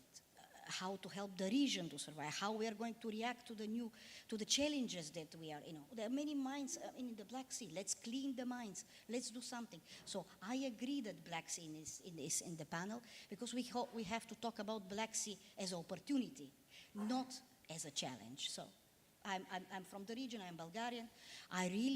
For me, it's matter to have projects that support the Black Sea and to talk about from the positive perspective. And SEBEP is exactly the good example, and that's why I'm here. I accepted this invitation because I really believe in this kind of approach. We have to do projects. When you do projects, you forgot about your, differences, right? Mm-hmm. You have the same, because, for example, in Black Sea, we, as being representing the BISEC organization, I'm happy to say that for the last couple of years, I'm a diplomat. I don't have this background. But I learned from my people, from the region, how to do projects. And if you want to do something, you can do. We do fantastic projects. For the first time, marine litter, pilot activities to find marine litter in the Black Sea. Believe me, I didn't know anything about, but I started learning from the region, from the partners, and we did fantastic things. We cleaned 4 tons of ghost nets in Sarıyer municipality, where our office is located. Afterwards, we transformed it into fantastic kids' toys, T-shirts, and we started donating in different schools and started, of course, awareness raising campaign. One of the projects. We can do many things together that unite us. Not to separate us. It's good to see that you have this positive approach to things. So but I think believe in this approach. Yeah. We have to find common ground for common projects, youth entrepreneurship, coastal tourism development. We did a fantastic project in Bridge project is exactly science, filling the science gap dialogue. Many things I can share with us because I'm really proud of what we do despite the difficulties. Despite the situation. Thank you. Thank you very much. Marloes, if we look at the challenges ahead, we know there are many, and we know they are of very different natures. We can have human, environmental, legal, political, economic challenges, scientific challenges as well. So where do you see bottlenecks and actual obstacles in terms of transdisciplinary cooperation when it comes to research and innovation? And if you look at coastal communities that you've been working with, where are the bottlenecks? Where are the most important obstacles? Yeah, I almost want to echo what my neighbor says. I don't want to talk about obstacles, of course, the obstacle is that you often speak a different language, a different disciplinary language. So the obstacle is to overcome that, right? To talk about what do you understand with the community. If you ask a biologist, you get a different answer than if you ask a social scientist. But the best way to do it, indeed, is to work together and to just do it. And I think it's also nice to give an example of how we did it within the ICES community. So ICES is the International Council for the Exploration of the Seas, which brings many scientists together working in Europe and Canada and the US and Russia. And one of the things that ICES does is make ecosystem overviews. So it's basically mapping what are all the challenges and things happening within an ecosystem. And then as a social scientist, the first thing we talk about with our colleagues is, so what is an ecosystem? We see it as a social ecological system. So it has connections between the sea and the land. And the practical thing that we did was basically put fishing communities on the map. Mm-hmm. And it's a very simple thing, but it completely changed the discussion. Within ICES, we often only spoke about fleets, the impact of fleets on the ecosystem. But fleets, fishing vessels, also have an impact, a societal impact. And by putting fishing communities on the map in the ecosystem overviews, we started charting out, look, this is where the people live, this is where the link to the land is, And from that, you can then build up a whole suite of further research of developing social and economic indicators, linking the activities at sea to the land. So this is a concrete example. Yeah. Yeah. Sophia, forget about obstacles then. Let's talk about bottlenecks. Where do you see bottlenecks? Well, we have to have some, something hampering the flow of progress we'd like to see clearly, otherwise it would be going faster. So where do you see potential bottlenecks? Hi, yeah, so when you started to formulate this question about challenges, environmental, and then you talked about bottlenecks and obstacles, I was thinking you were going to ask, what are the bottlenecks and obstacles to meeting these challenges? And you said, what are the bottlenecks and obstacles to transdisciplinarity? And I guess, the implication in a way is that, I have actually written about this, that, that these grand challenges are just not scientific challenges. They're not scientific problems. They are more than scientific problems. They are societal problems. It's not enough to have the social sciences and the humanities. You need the communities. We need political action. We need everything because these are challenges encompassing everything. So in some ways, the two are connected, the bottlenecks to transdisciplinary collaboration and sharing, at least for, I think language is something, the fact that we are coming from different disciplinary sort of backgrounds and training and really severe training into using the proper terms, the proper methods, so we're very much especially academics, institutionalized in that sense of knowing what is the right way to talk, to do, to express something, a fact. But actually, besides that, there are challenges in different practices that we have, like how we work, and the methods is part of that, but also the ethos of the work, why or what is a good aim to have with your research, and that can be another type of challenge. So in that sense, it is about creating processes that are about deliberation and that are about disclosing goals, aims, and coming to also, to some level, agree on the whys we're doing what we're doing. And that can be another, if you want to call it bottleneck, but that can also be a big opportunity because on some level the abstract and social sciences don't agree with us generalizing on the we's, of course, so sort of offhandedly, but there is also overlap in the EU level or other level in terms of the values and the priorities that we need or we want to emphasize, such as gender, for example, such as ethics, etc. So that can also offer an opportunity for the transdisciplinary conversation to take place and to be guided by and to be oriented.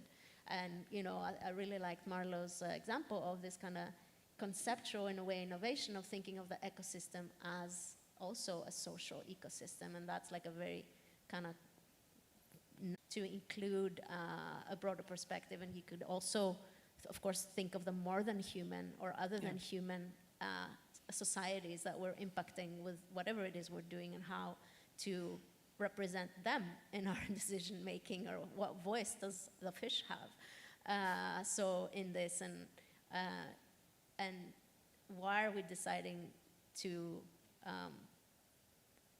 exclude in some ways the non-humans? I mean, it's a very clear question of language, right, here. But ethically speaking, of course, it's very important.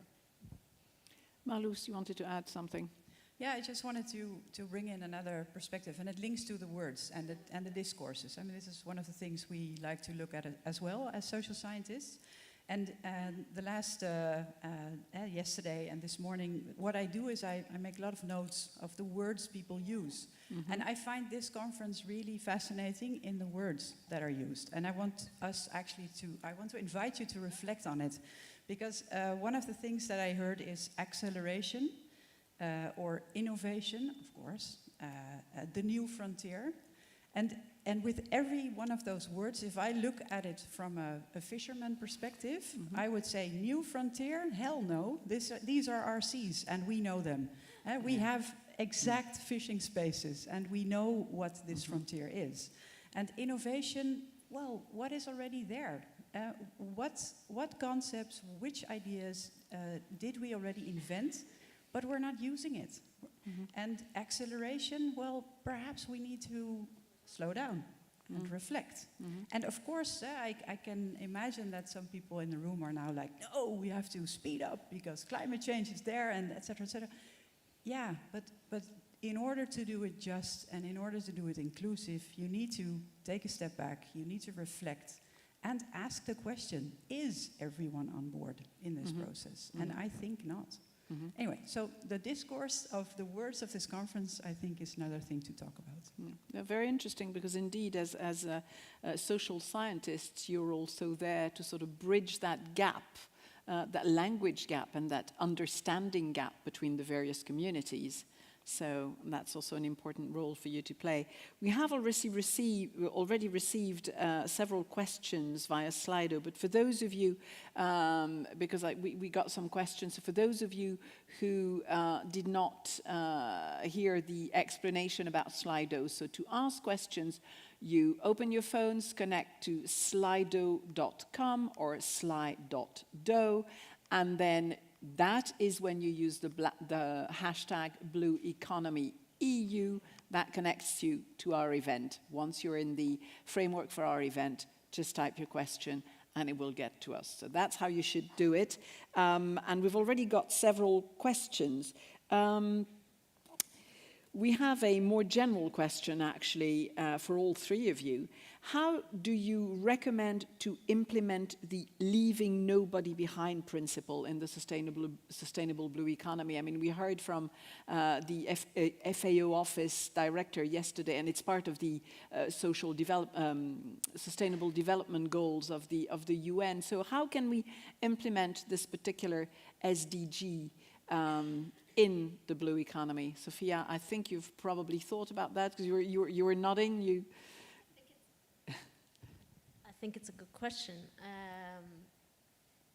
I guess the question is like leaving nobody behind, going where? Always, you know, and who wants to come along? Should we assume everyone wants to come along?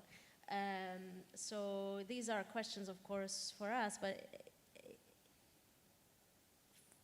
well, you know, one way to think about it, or one way I've been thinking about the question of the economy and the blue economy, is in thinking about not sort of a capital-centric understanding of the economy, but a care-centric understanding of the economy, or a community-centric understanding of the economy. So a way perhaps to think about your economic activity is also in terms of how much or whether it is centering care, is it centering community, and how are you orienting yourself in those directions as a technologist, as an educator, as anything really. And so we're all part of an economy, of course. So I'm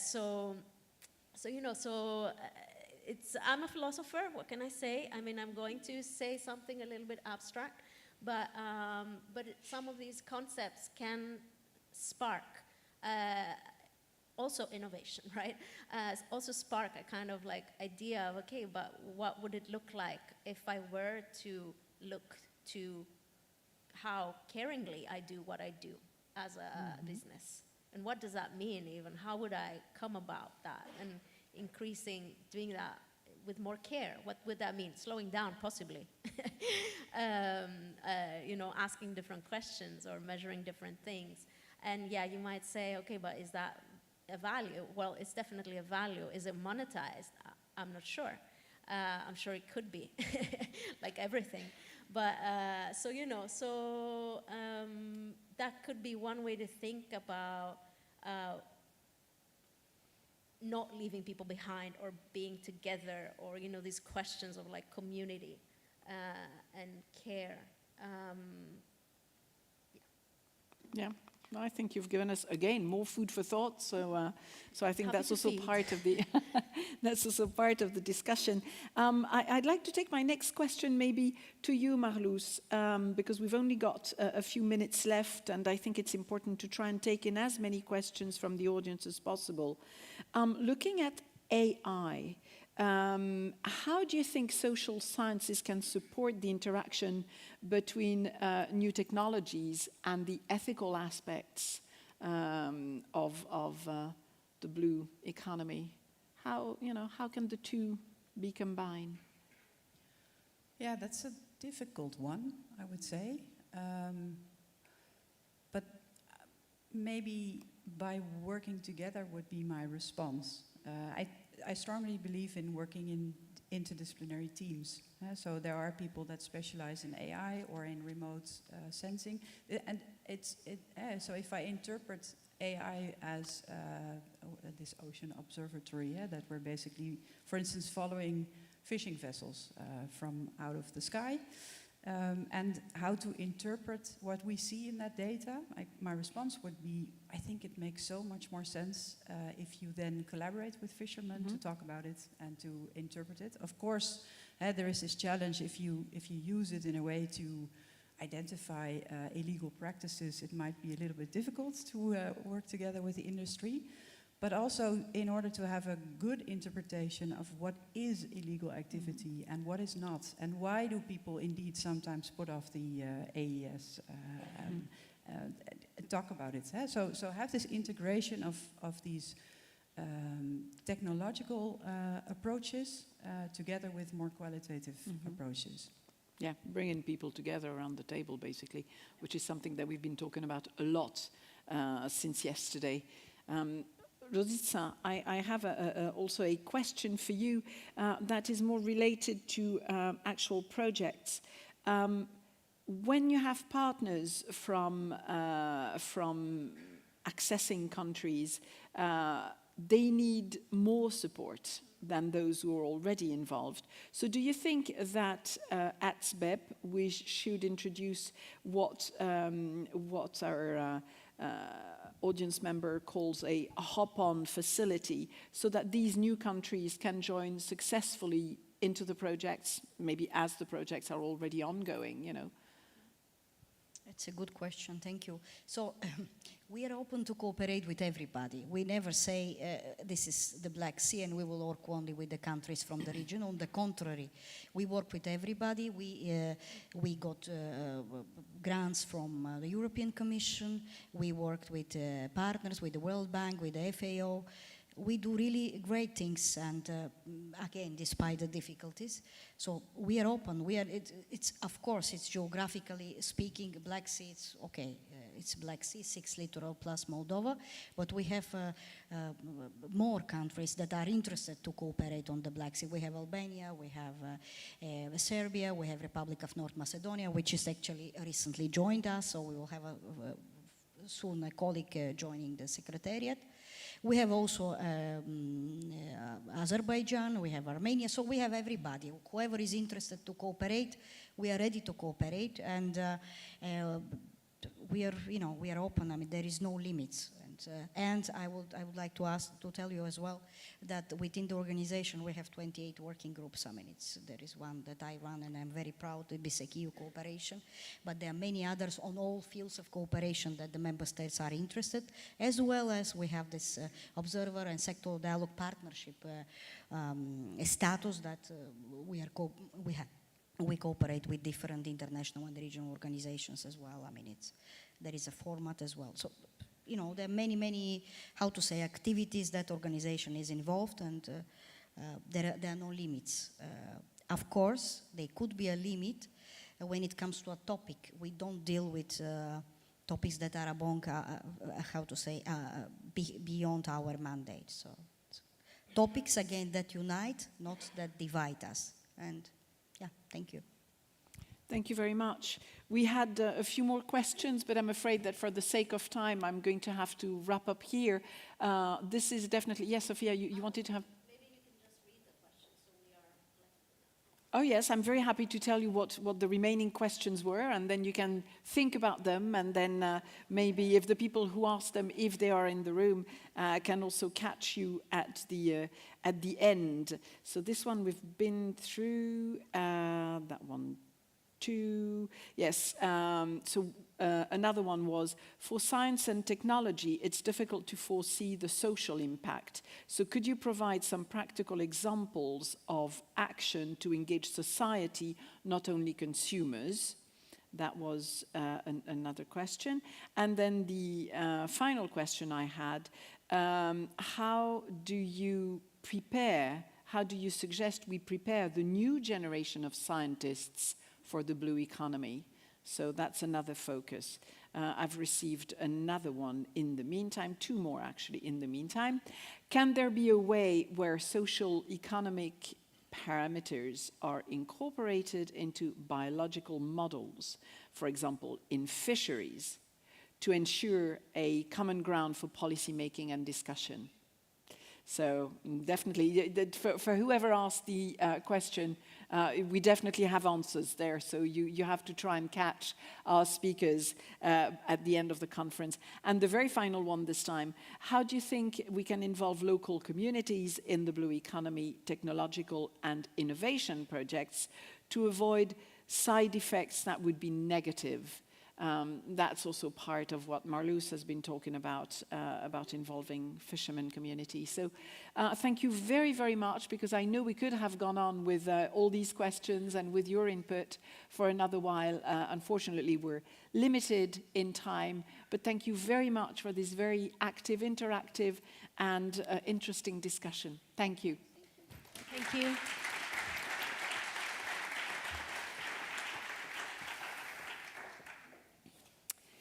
So, as announced earlier, we're now going to have a new panel. We're going to go back to the cultural aspect. We've discussed while Wim comes up and settles down for another intermezzo.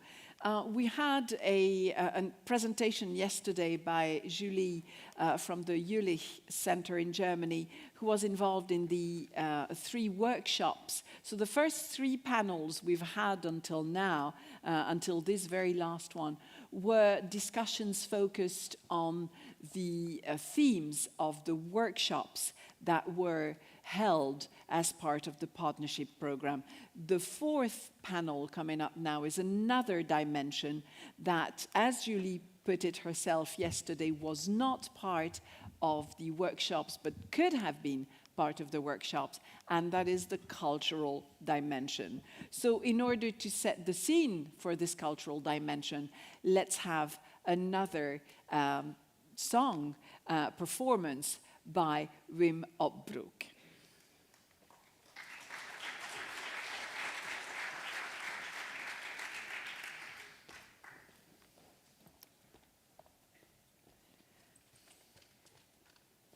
Thank you. I live in Belgium. I'm a Belgian. So I wish you all later on a very safe trip back home. But before that, a beautiful old song about homesickness, which we all sometimes suffer from. Watch the stars and see how they run. Watch the stars and see how they run. The stars run down at the setting of the sun. Watch the stars and see how they run. Watch the wind and see how it blows. Watch the wind and see how it blows. The wind shall blow at the setting of the sun.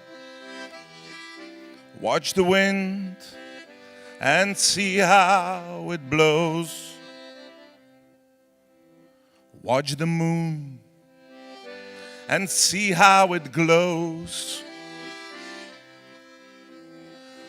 Watch the moon and see how it glows.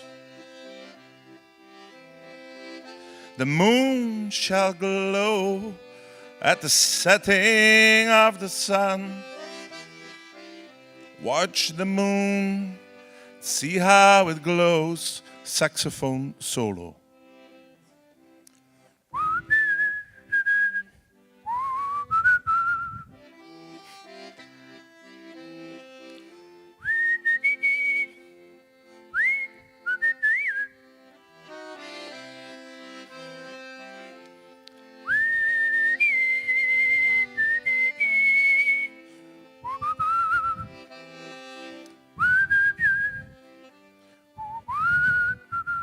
Now in my native language, which is called het West Flemish. Kijk naar de sterren en hoe dan ze blinken. Kijk naar de sterren en hoe dan ze blinken. De sterren gaan blinken, als de zon niet meer skinkt. Kijk naar de sterren en hoe dan ze blinken. Watch the stars and see how they run. Cette mélodie is a melody for you.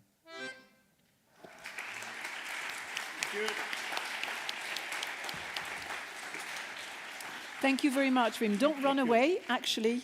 Please take a seat. No, Wim, don't run away. You're taking part in this discussion, so you should be on stage. So let me welcome your fellow panelist for this very particular discussion. Please welcome Louise Carver. Louise is Head of Knowledge Practices at TBA 21 Academy, and we will hear more about her background and activities in a minute. So welcome to both of you. I'm actually going to sit here, otherwise I'm a bit far away from you. Wim, we've heard you perform twice already, and as I mentioned in the earlier introduction, you founded the Institute of Research on the Wonders of the Sea. I love that name. I think it evokes so many things. I'm a sea person myself, so that's probably why it rings, it echoes so much. But you aim to celebrate the awe-inspiring beauty of the sea. So can you tell us a little more about the Institute, about your activities? I mean, we've seen many shots of you in action, so you clearly do a lot of different things. Can you tell us a little more about the Institute and about what you do? Yeah, thank you. Of course, first of all, I'm not the only co-founder. I have two co-founders, Tanya and Saskia. They are there. So we are the three of us. I'm an actor, Belgian actor. And I 4 years ago, I had a dream. I wanted to make a movie about the seas, the enchantment of the seas. And we started our research in the offshore world. And then I was so jealous about all these organizations and institutes and agencies. And they all have these very complex abbreviations, like VLUS, BRUS, ILVO, EMSA. And I wanted to have also such an abbreviation. So I invented EOPS, which is this very complex name. But we do not only research on the beauty of the seas. The second line is also, we also consider the suffering and the pain and the harm which is done. So the sea gives and takes. It gives us life, but it brings also death. So it's not just this little naive thought. So normally, the institute is real. It's not a joke. Normally, I would do a film project and then go to another one. But as we worked on it, we felt so, and it may seem odd, very welcome in this offshore world. So I didn't know what I wanted to do. So currently we are working, and these were all stills about a big documentary film we're working on about that sea. And it's like a kind of an expedition. So I had to find for myself a form, a way to dive into your world, into this blue economy. And the only way I could do that is to pretend as if I am an explorer. So you must imagine that I was very inspired by Thor Heyerdahl, you know, Thor Heyerdahl or Jacques Cousteau. And I wanted to make for myself a universe. But the more we work on the movie, the realer it gets. And I will talk to you later about specifically what do you explore then. And there are some very nice examples. And so that's why what we now are working on. Very good, thank you. Louise, you are a geographer by training, and in your work you combine research and social theory. You engage with the arts and design, so that's really a very broad range of culture-oriented activities. Can you explain maybe a little more in detail what it is that you do and how your activities relate to a more sustainable blue economy? Yes, thank you very much. Yes, so I am also a social scientist, so sort of part of the disciplinary context that we heard from the last panel. And my background research actually started off looking at the green economy and looking at the valuation processes for biodiversity in the emerging market-based frameworks like biodiversity offsets and things, you know, asking questions about how it is that we can ascribe a value, an ecological value, and then an economic value to something called a biodiversity unit, what happens in that translation point. And it's incredibly relevant as well for the blue economy and thinking about the sort of new financial frameworks and the approach of private sector investment in conservation and so on. But at that time, you know, I'm an ethnographer actually of policy processes, and I was doing a lot of research sort of examining how this whole consensus was being built around this new kind of valuation paradigm, actually often in the context of either absent empirical evidence or quite shaky empirical evidence. And I was really kind of processing, you know, what are the different parts that are coming together that hold this consensus in place? You know, and I came to the conclusion that it's a world, and there's sort of world-building practices that are going on all the time. And we just heard about in the last panel, you know, this like repetition of certain words like innovation, frontier, acceleration, which are world-building practices, their discourses, their language, you know, the language that we use shapes the realities that we work with, that shapes the way that we understand problems and therefore the types of solutions that get put forward. So at that time, I was observing that there was this explosion, basically, in the contemporary art and design world looking at ecology, and was very interested to collaborate with artists and designers about how we could do different types of world building together. And so I work in a university context. Are you okay? You're okay. But also I work at the moment with TBA 21 Academy, which is a research and contemporary arts center that's fostering a deeper relationship to the ocean and other bodies of water through the lens and practice of art to inspire care and action. It's based in Madrid, and actually I do have a couple of slides which I can just show you some examples of some of the work. Do I have a pointer though? Actually, I'm not sure that I do. Or you can just flick through. This is, so the headquarters are in Madrid and connected to the Museo Nacional Thyssen-Bornemisza, which is a national museum in Madrid. Thank you. Which one is it? The large one. Okay. This is Ocean Space in Venice. So Ocean Space is a place for exhibitions, public programs, lots of engagement with the Venetian lagoons, sort of experimental pedagogical projects that bring together all sorts of different stakeholders and kind of catalyzes critical ocean literacy. Am I pointing? Okay, this is one of the exhibitions. Territorial Agency is an architectural practice that produced incredibly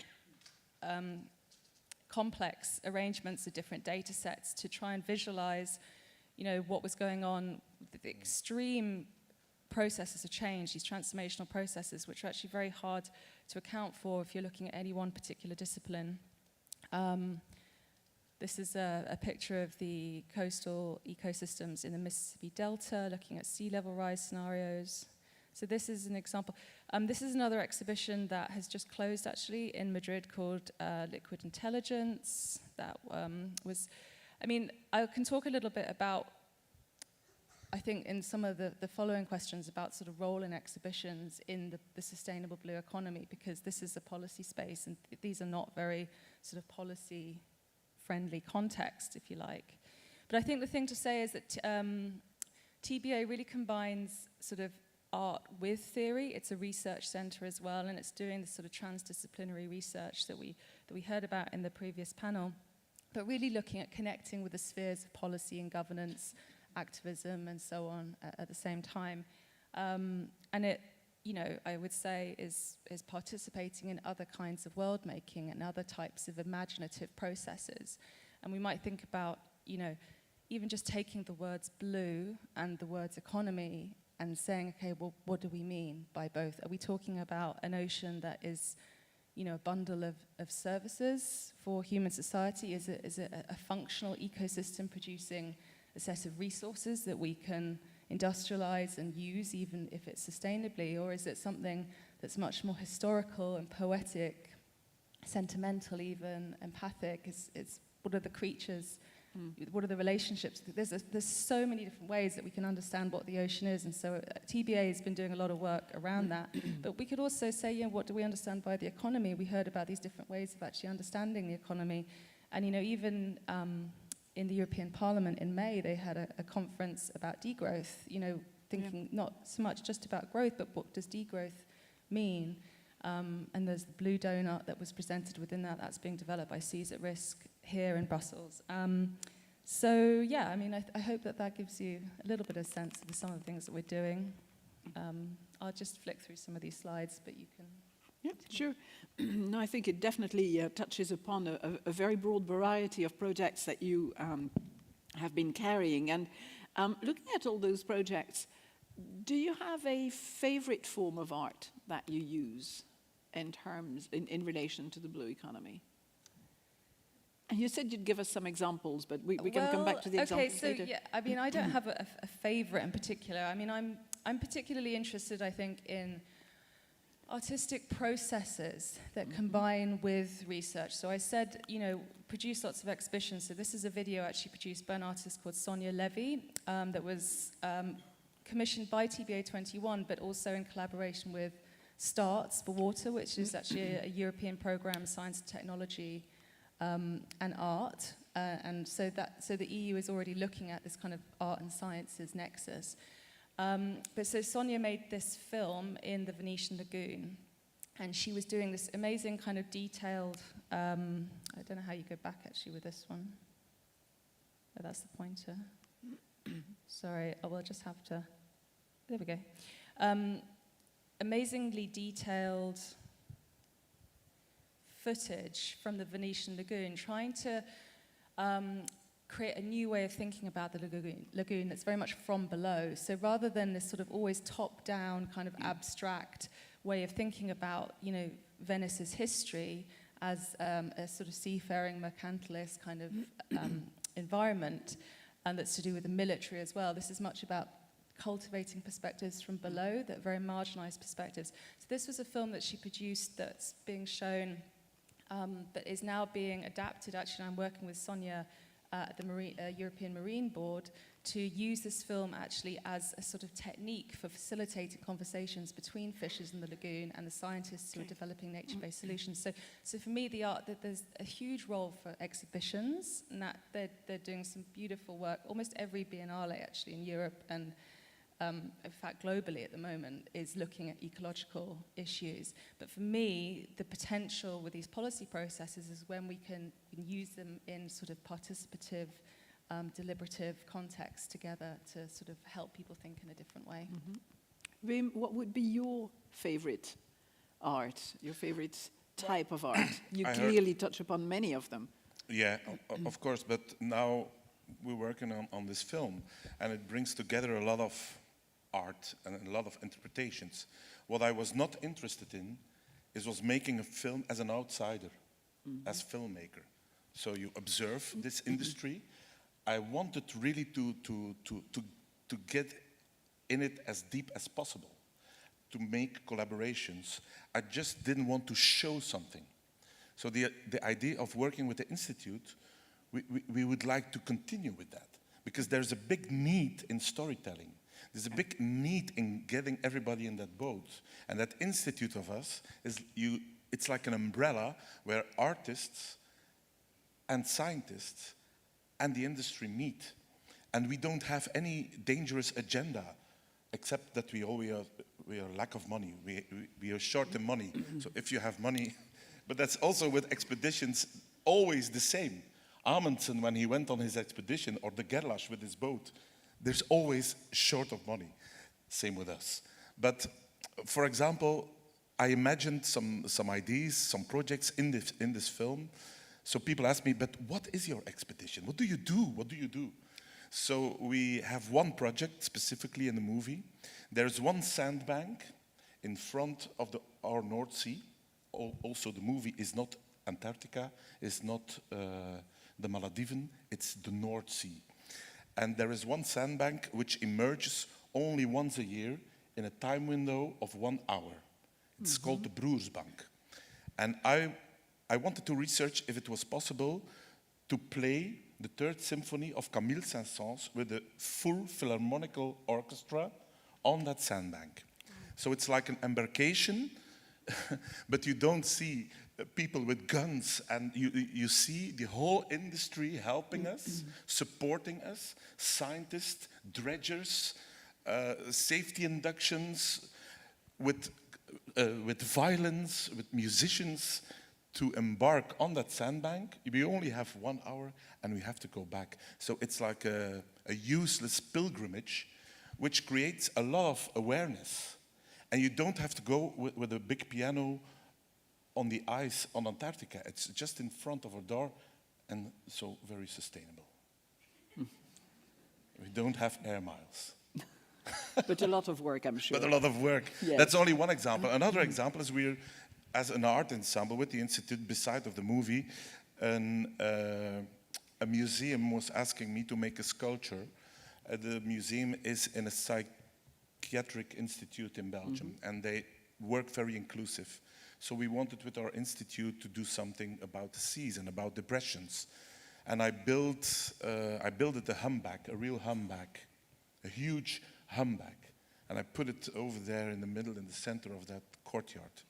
And I worked with them because I'm interested in people. I worked with vulnerable people in that part of the town, and we painted the humpback layer upon layer black. So people came, and young children came, or even refugees. They worked with junkies. They came there, but he's already black. Why do we have to paint him black? He's not black. It has to be darker, intenser. So the humpback became some kind of a symbol, a painkiller, a pain stick. Everybody could participate in it, and it created in a very associative way an awareness. And now we would like to travel with the humpback to other cities, bring scientists with it, bring the industry. There's a dredger, maybe a dredger interested in supporting that project.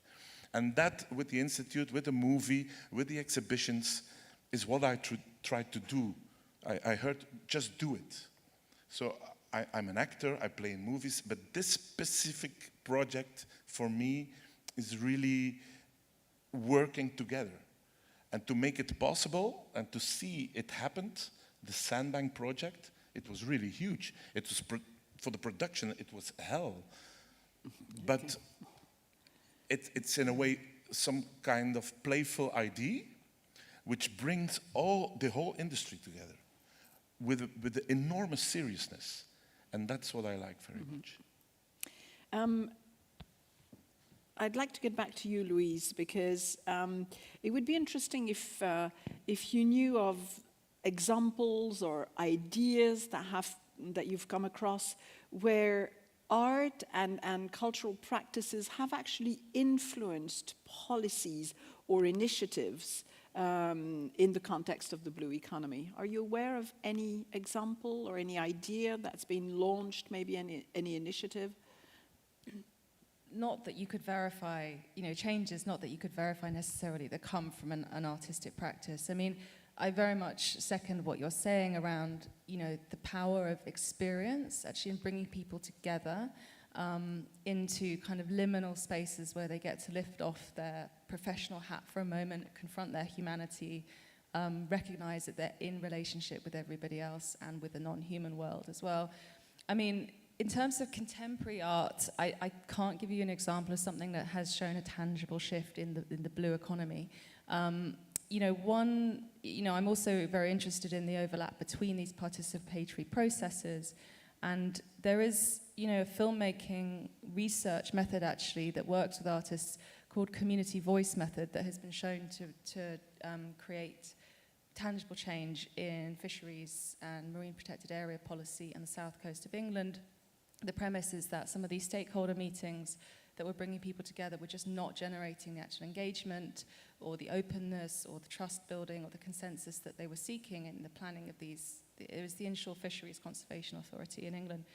And they produced a kind of participative research method that generated like a film, kind of an edited film interviewing all these fishers and all these different stakeholders where they felt much more comfortable saying exactly what they really thought, going much more into depth, some of their value systems and problems, and then editing that film into a sort of, full-length film and showing it at the meeting, and it actually did produce tangible changes into how that marine protected area was allocated and eventually a complete ban on inshore bottom trawling. So, I mean, I do think there are methods, but they might be quite slow potentially in some contexts, but they might be, if we're talking about the bigger sort of questions of wonder and inspiration and new imagination, I mean, these are like big paradigmatic things that we're reckoning with.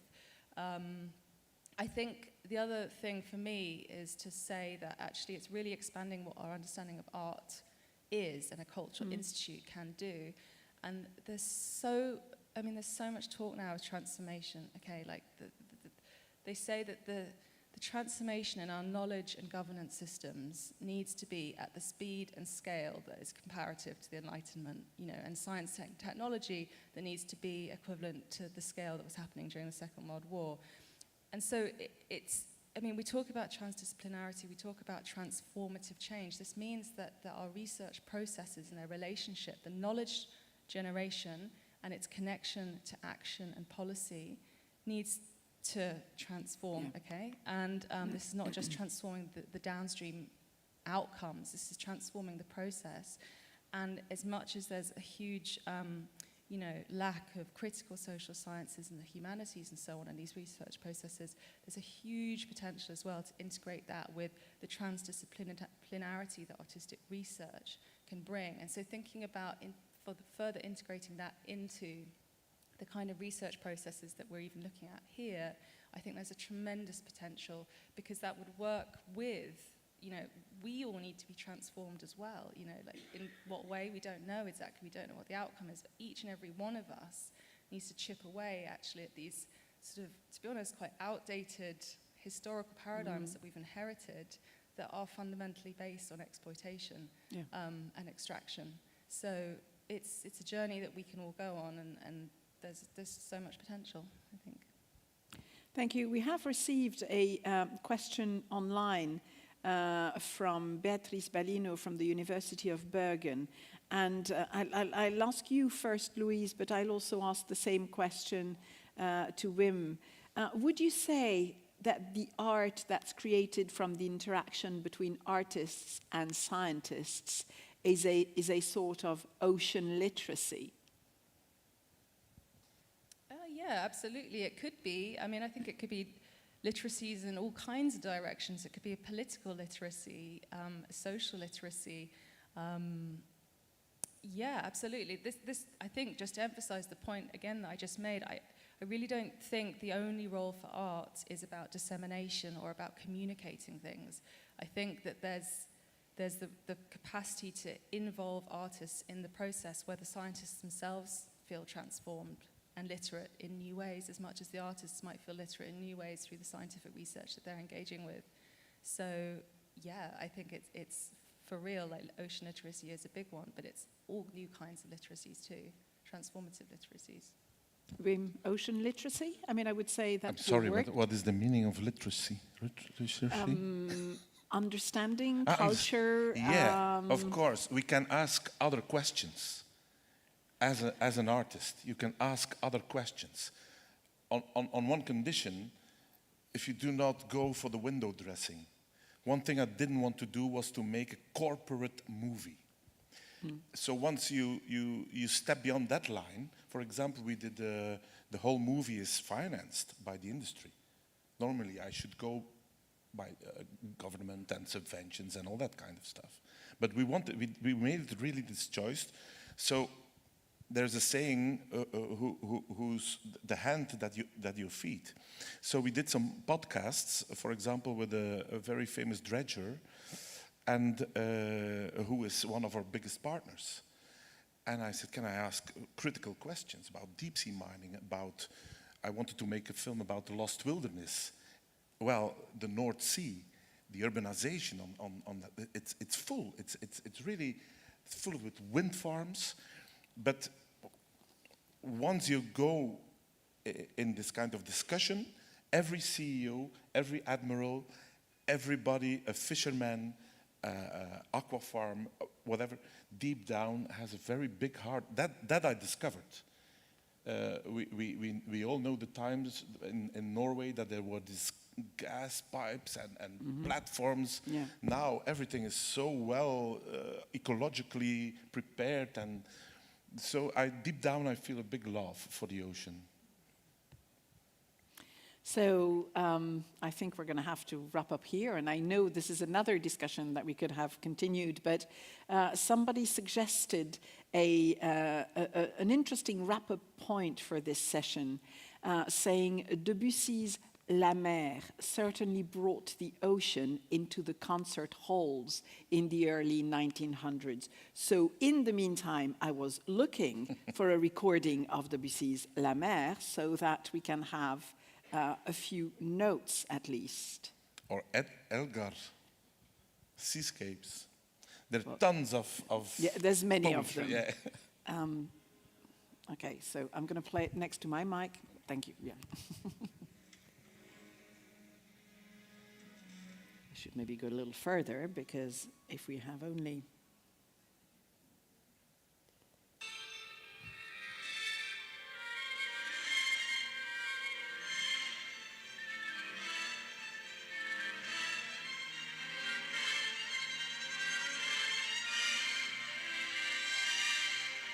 You can actually picture the waves. I think it's very, it speaks for itself. Thank you very much. So thank you both very much for your contributions to this discussion. And I'm sure that there's more discussions that are going to happen also at the end of this or after this event. Thank you for sharing your experience with us. Thank you. Thank you very much.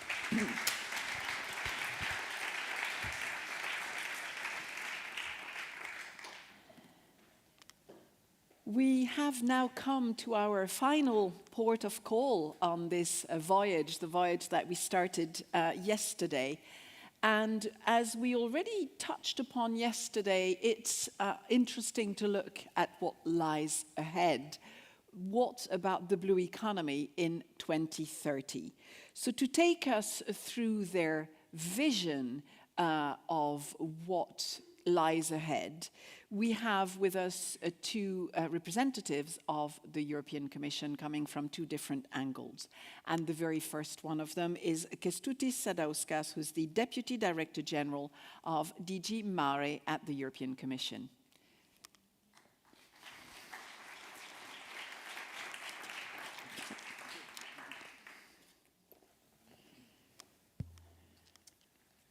Good afternoon, and it's not an easy transition to wrap up from the very powerful aesthetic dimension about the ocean it is very powerful because it sends a very clear message to all of us that there is an affinity of humankind to the seas, to the ocean, and also the importance of the water altogether for our livelihoods. And this is something that often escapes our attention, but comes back to that attention as soon as something wrong happens. So I'm very, very happy that we've paid a lot of attention to that today, and also that the partnership that was launched a year ago in Rome has taken hold and is developing very successfully, right on time, if not belatedly, in order to look very systemically and together into many, many challenges that are transversal and they can't be fixed, they can't be solved if done separately by different sectors, by separate actors. The partnership has been a success because already now it has involved as many as 60 partner institutions from 25 countries. So clearly the interest was there. We just needed to bring everybody together. As for European Commission, I can say that we published our vision for the sustainable blue economy in the communication back in 2021. Of course, it's still fresh there, and it would be too arrogant to say that we are going to drive the vision of the blue economy completely anew, because the blue economy has existed ever since a human being set the foot on the water in the first place. So it did exist, I think, throughout all the human history. The question is, in which direction it has developed and in which direction it is bound to develop. And one thing that we're learning is that we can't let it happen just like that. We need to drive it, we need to be able to master it because it is affected, and it is affecting also climate, it is affecting biodiversity loss. It is linked to societal challenges, to the social inclusiveness, to making sure that everybody is part of that and everybody is benefiting rather than being left behind. And also we learn, like from all other parts of the economy, is that this part of our societal activity, human activity, requires a very deep look into the production and market systems and business models, a lifestyle, from the perspective of sustainability and, of course, the climate neutrality. And very probably it requires a complete redesign from the very scratch. By bringing together the sectors and the players that share the same ecosystems, in our case, the interconnected water systems or hydrosphere, this really makes sense, and that's probably the only smart way. In fact, there are many other activities that are extremely closely linked to that. Let me mention one of them, of which I'm particularly proud of, and that is the Ocean Mission. I'm the manager of the mission, but it is, of course, driven by very skilled and dedicated staff, but also, more importantly, by many partners all across Europe.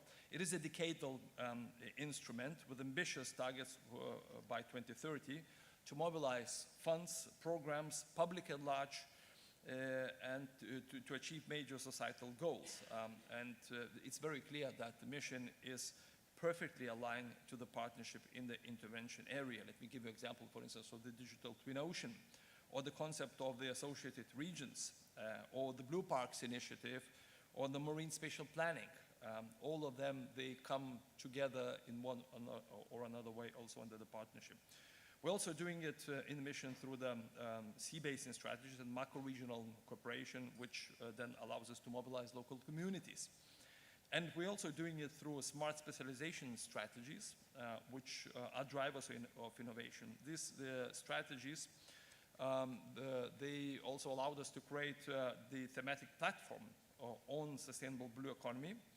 And that platform addresses biotechnologies, marine renewable energy, coastal maritime tourism, fisheries, aquaculture, and it offers services to the communities of practice. The first partnerships under this platform were approved last year, and they were on circular smart aquaculture and maritime sustainable blue bioeconomy. And together with smart specialization strategies, the partnership, the Blue Economy Partnership, is also contributing in aligning pan-European, regional, and national research and innovation investments towards sustainable blue economy. And our vision of sustainable blue economy is also a very important part of the Europe's Green Deal. We always say that there is no green without blue, and that extremely well pertains to the Green Deal. And there are many reasons why it is like that. How can it contribute to it, you may ask, or complement Commission's initiatives on climate, biodiversity, food, energy, mobility, security, and so on? And there are many ways. For example, by managing fisheries sustainably, by developing low-impact aquaculture, by giving a boost to algae sector, offshore renewable energy, especially the ocean energy, enhancing blue carbon and knowledge on novel ocean-based carbon removal and storage techniques, decarbonizing fishing and aquaculture, and greening ports, protecting biodiversity, developing green infrastructure on coastal areas, and also many other ways. By the way, also by developing the aforementioned digital twin ocean, because we know that without data we will not simply manage this very, very complex undertaking, and the data is now being generated with a major acceleration, we just have to make sense out of that. And all of this requires, in fact, significant research and innovation efforts on several fronts, and that's where, again, the Blue Partnership brings all the necessary things together. We need to also do three things, in our opinion. One of them is to have a strategic approach to research and innovation where ocean and waters, marine and maritime sectors, ecosystems, and habitats are addressed together. They're addressed together in a coherent way. Second, we need investment. And indeed, to the previous panel, we've heard that perhaps there is lack of money. In fact, there is money there. The question is it strategically aligned? Is it really going to the right directions? Aren't we wasting it in duplications or in overlooking the gaps? So that needs to be fixed as well. And also we need to pool the research and innovation investments. And they need to be aligned in a strategic way, and partnership also helps to do that. We also need to, again, it's a generic statement that we need to look systemically, but we know that in every sector of our society, it's the cross-disciplinary approaches that are the most fruitful, are the ones that capture the complexity of the societal challenges. And this also applies to the blue economy, because only if it's collaborative, only if it's cross-discipline, it will be effective. For example, if we look at what happens in the energy sector, we need to be aware of how it affects our ecosystems. If we look at the shipping, maritime shipping, we need to also see what it means for the pollution. If we're looking at the fisheries, we also need to look at what happens with the jobs and societal changes and how you bring the new generation on board, and so on. There are many examples, but everything is clearly linked. And by the way, one big unfinished business, unfinished topic is food. Not that in Europe we lack food. I believe that there is no risk of the food security. Where we do have a big work to do is on sustainability of the food. Everybody's trying that. Everybody's going in different direction. And I'm not quite sure that we are coherent in that. So this is one of the big projects for the future for Europe, and I would say for the rest of the world. And this is also where blue economy comes in very clearly, because we know that the environmental impact, if done in a smart way, from the blue economy when it comes to seafood, when it comes to algae, can really beat the food that is produced on land. But it needs to be done in a smart way. And here is an opportunity, but also only when we valorize that food that comes from the oceans, we will be able to send the right message to the investors and also to the consumers, who also need to trust it. We've also, in fact, launched other processes like the Energy Transition Partnership for the fishing and aquaculture sector. We've realized that they simply aren't competitive anymore in the global economies, especially when after the war against Ukraine, we've seen the skyrocketing prices of the fossil fuels. So you know, the clear, obvious way is that you get rid of it. But it's not easy, as we know, to decarbonize a sector which has never seen the need to do this and which is also struggling to get the money, is very difficult. So we need to bring everybody together. But it also is relevant not only for the fisheries and aquaculture, but for all the other sectors who are operating in the seas.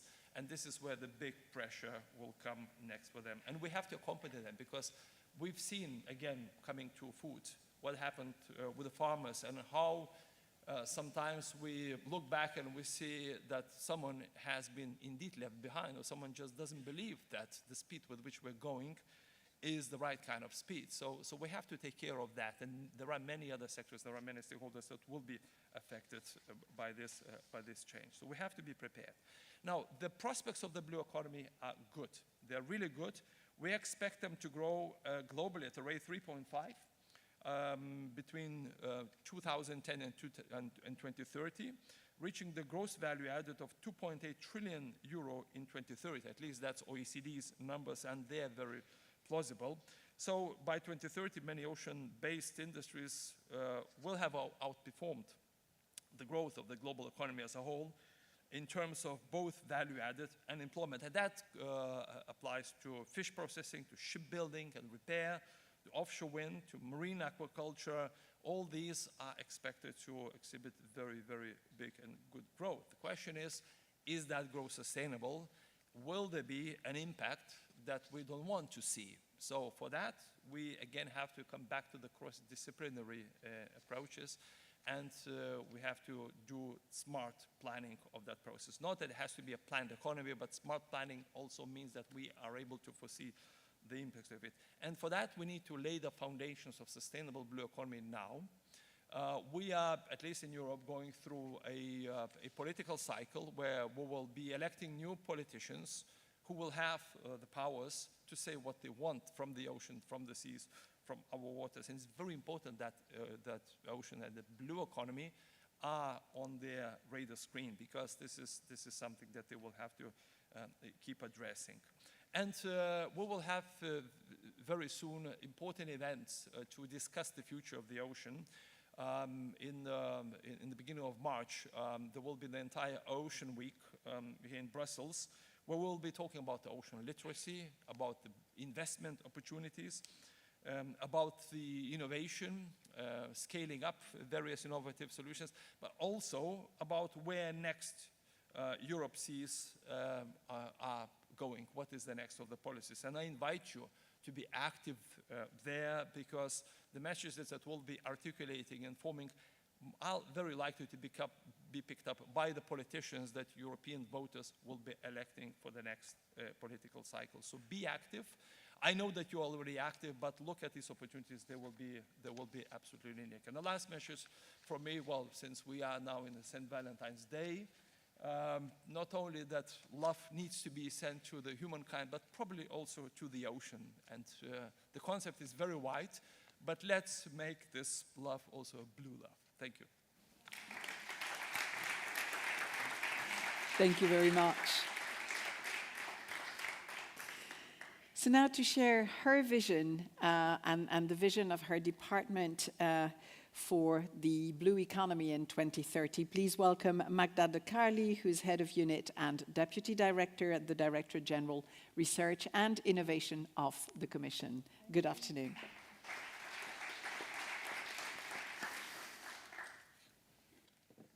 All right, I liked a lot this reminder that we are indeed in the Valentine's Day, and I will also speak about love. No, so first of all, dear members of Partnership Consortium, dear members of participants, as very well said by Kęstutis, Mr. Sadauskas, indeed this is a very important topic that the partnership is addressing. And we know that, as already mentioned, to promote a smart and sustainable blue economy transformation, excellence in R&I is very important. But what we heard also during these days and during the panel's discussion is that this is indeed very important, and it's also a shared responsibility. And I think the partnership is really showing that, because it's a clear partnership, and this is where love comes in, between the different actors involved. And the role of member states is key in this.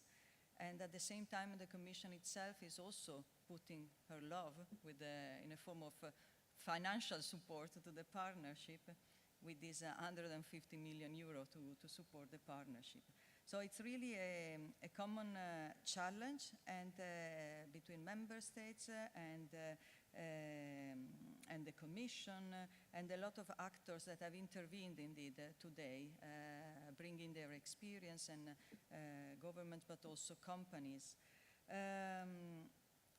We are in together for this challenge for the blue economy, but at the same time there are also priorities, and indeed, Kęstutis, you mentioned it already, you touched on it, do not leave anybody behind. So this is one of the things. So innovation divide as well, it's something that we need to tackle. And the other priority is also to going local. So we hear, and we also from our new commissioner, this going local is very present. And I think both these aspects are very important for the partnership and can be tackled by the partnership, and the partnership can be instrumental to that. That's why it's also for that we have tried to, as it is a shared responsibility, and we need mobilizing every effort. For us, it's very important as well that there are different resources mobilized. Of course, there are the synergies with the missions as well that we try to exploit, but also synergies with other funding sources, being this coming exactly, for instance, from the cohesion policy. So we have been working a lot with our colleagues as well in DG Regio to mobilize and to implement synergies. And this is also in the context of the partnerships. And why this is important is because when we are talking about closing the innovation divide and being able to be inclusive with all countries, we know that also it is important that countries have the possibility to participate to this type of initiatives, all countries. So the use as well possibly of cohesion funds and ERDF is something as well that can be thought about. And it was a request as well by the member states itself when we negotiated Horizon Europe to be able to count the ERDF as a national contribution to partnerships. So there was a request, and this was satisfied because this is also part of the Horizon Europe regulation and also mirrored as well in the cohesion regulation. At the same time, when we are talking about cohesion, we talk about regions as well, and this idea to go local as well is extremely important because there is where also we have important actors, and we need to be inclusive in that sense too. And I'm very pleased, I was very pleased yesterday, there was the steering committee of the partnership, and to see that there are countries and there are regions that are also thinking about mobilizing different resources in order to be able to participate more and to be inclusive also and make the partnership even more inclusive. And so I can just mention Emilia-Romagna that is quite active on that and already making the first step, and Cyprus as well, really deeply thinking about how to do it and start implementing it. So, of course, we know this is not always easy, and this is why, besides the regulations and then references in the regulations, we have also issued the guidance for managing authorities and funding bodies that wants eventually to participate in partnerships, and this is a step-by-step guidance for that. But, of course, we remain very close to support anyone that wants to be participating even more in the partnerships. So what we noticed today, so during these days, as I said, there was a lot of participation from different actors, and what we can see is really that there is, through this Sustainable Blue Economy Partnership, we have created a well-connected European research family. It has been formed, and I think this is very important, and this goes back again to the acting together and joining forces together in order to achieve the very important objectives of the partnerships. As there is this big family, we consider also the Commission being part of that.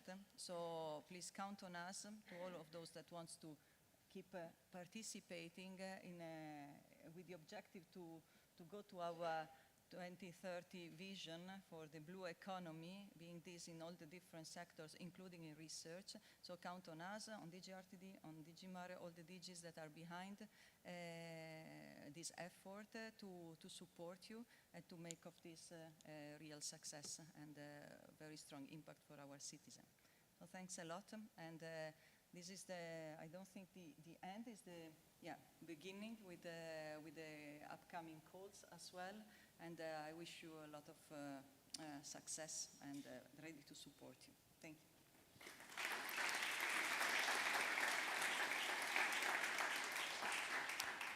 Thank you very much. So we're coming to the final mooring of our voyage, and to bid you the official farewell and the final few words, I would like to give the floor again, because she opened more or less our proceedings yesterday, to Margherita Cappelletto, who's the coordinator of the partnership. Where's Margherita? I cannot see you. Oh no, of course, yes, my mistake. Gosh, I'm done too much in a rush now.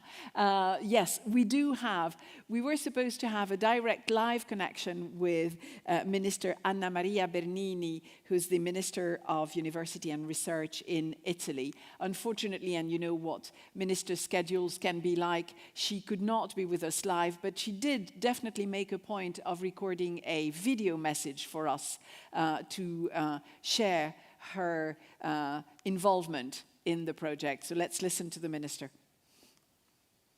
Dear representatives and attendees, I'm very pleased to conclude this significant event, even though I couldn't attend in person or participate live, as I'm currently called to vote in the Italian Senate. I wish to thank all country representatives, the European Commission, and the Belgian Royal Museum of Fine Arts for hosting the symposium. I'm extremely glad that the Sustainable Blue Economy Partnership is making progress, expanding to 29 countries and co-financing 19 international projects with 27.5 million euros. Exciting prospects lie ahead with the second joint call for projects and other planned activities.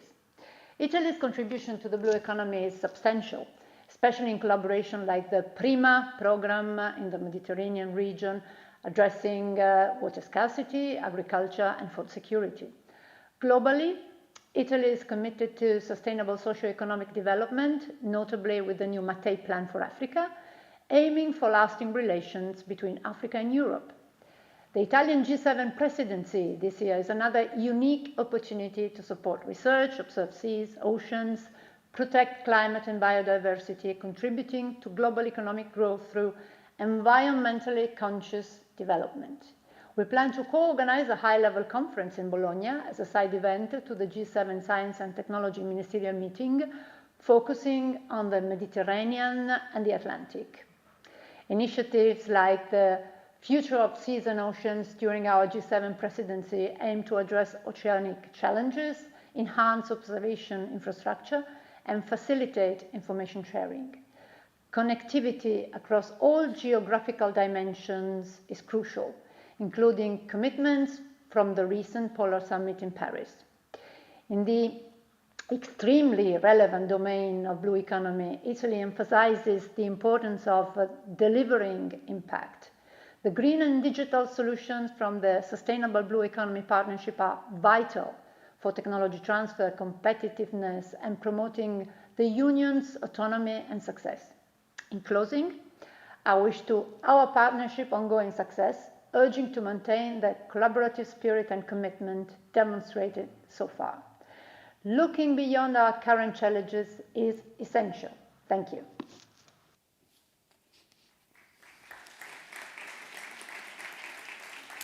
So thank you very much, Minister Bernini. So this time, I can announce the right person. So Margherita Capelletto, where is Margherita? There she is.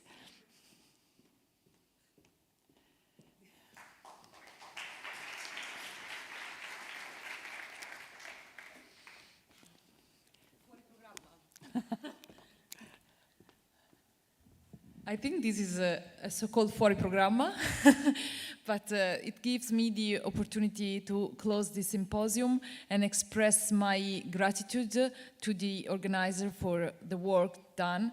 I think they were two very fruitful and enriching days for us all, and let's continue on this line to cooperate together. On a very final practical, logistical note, for colleagues that are joining the General Assembly of the Partnership, we will start, let's say, at 1 because we have the light lunch and followed by the assembly. And you can go, that is kindly hosted by the Research Foundation Flanders in Rue de Louvain 38, which is really 10 minutes walking opposite side of park.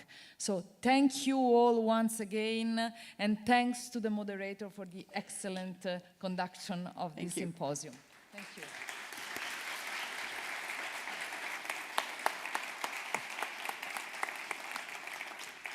So ladies and gentlemen, we have this time for good reached the end of our voyage together over these last 24 hours. It's been a very fruitful series of exchange, and it's certainly been a very pleasant event from my end. I hope it has been from your end as well. I'd like to thank the crew, that is the organizers and our tech team, for their support throughout the event. I'd like to thank all the passengers, that is you, and all of you who are following us online. And I'd like to wish you a nice rest of the day and a safe trip home. Thank you. Bye-bye.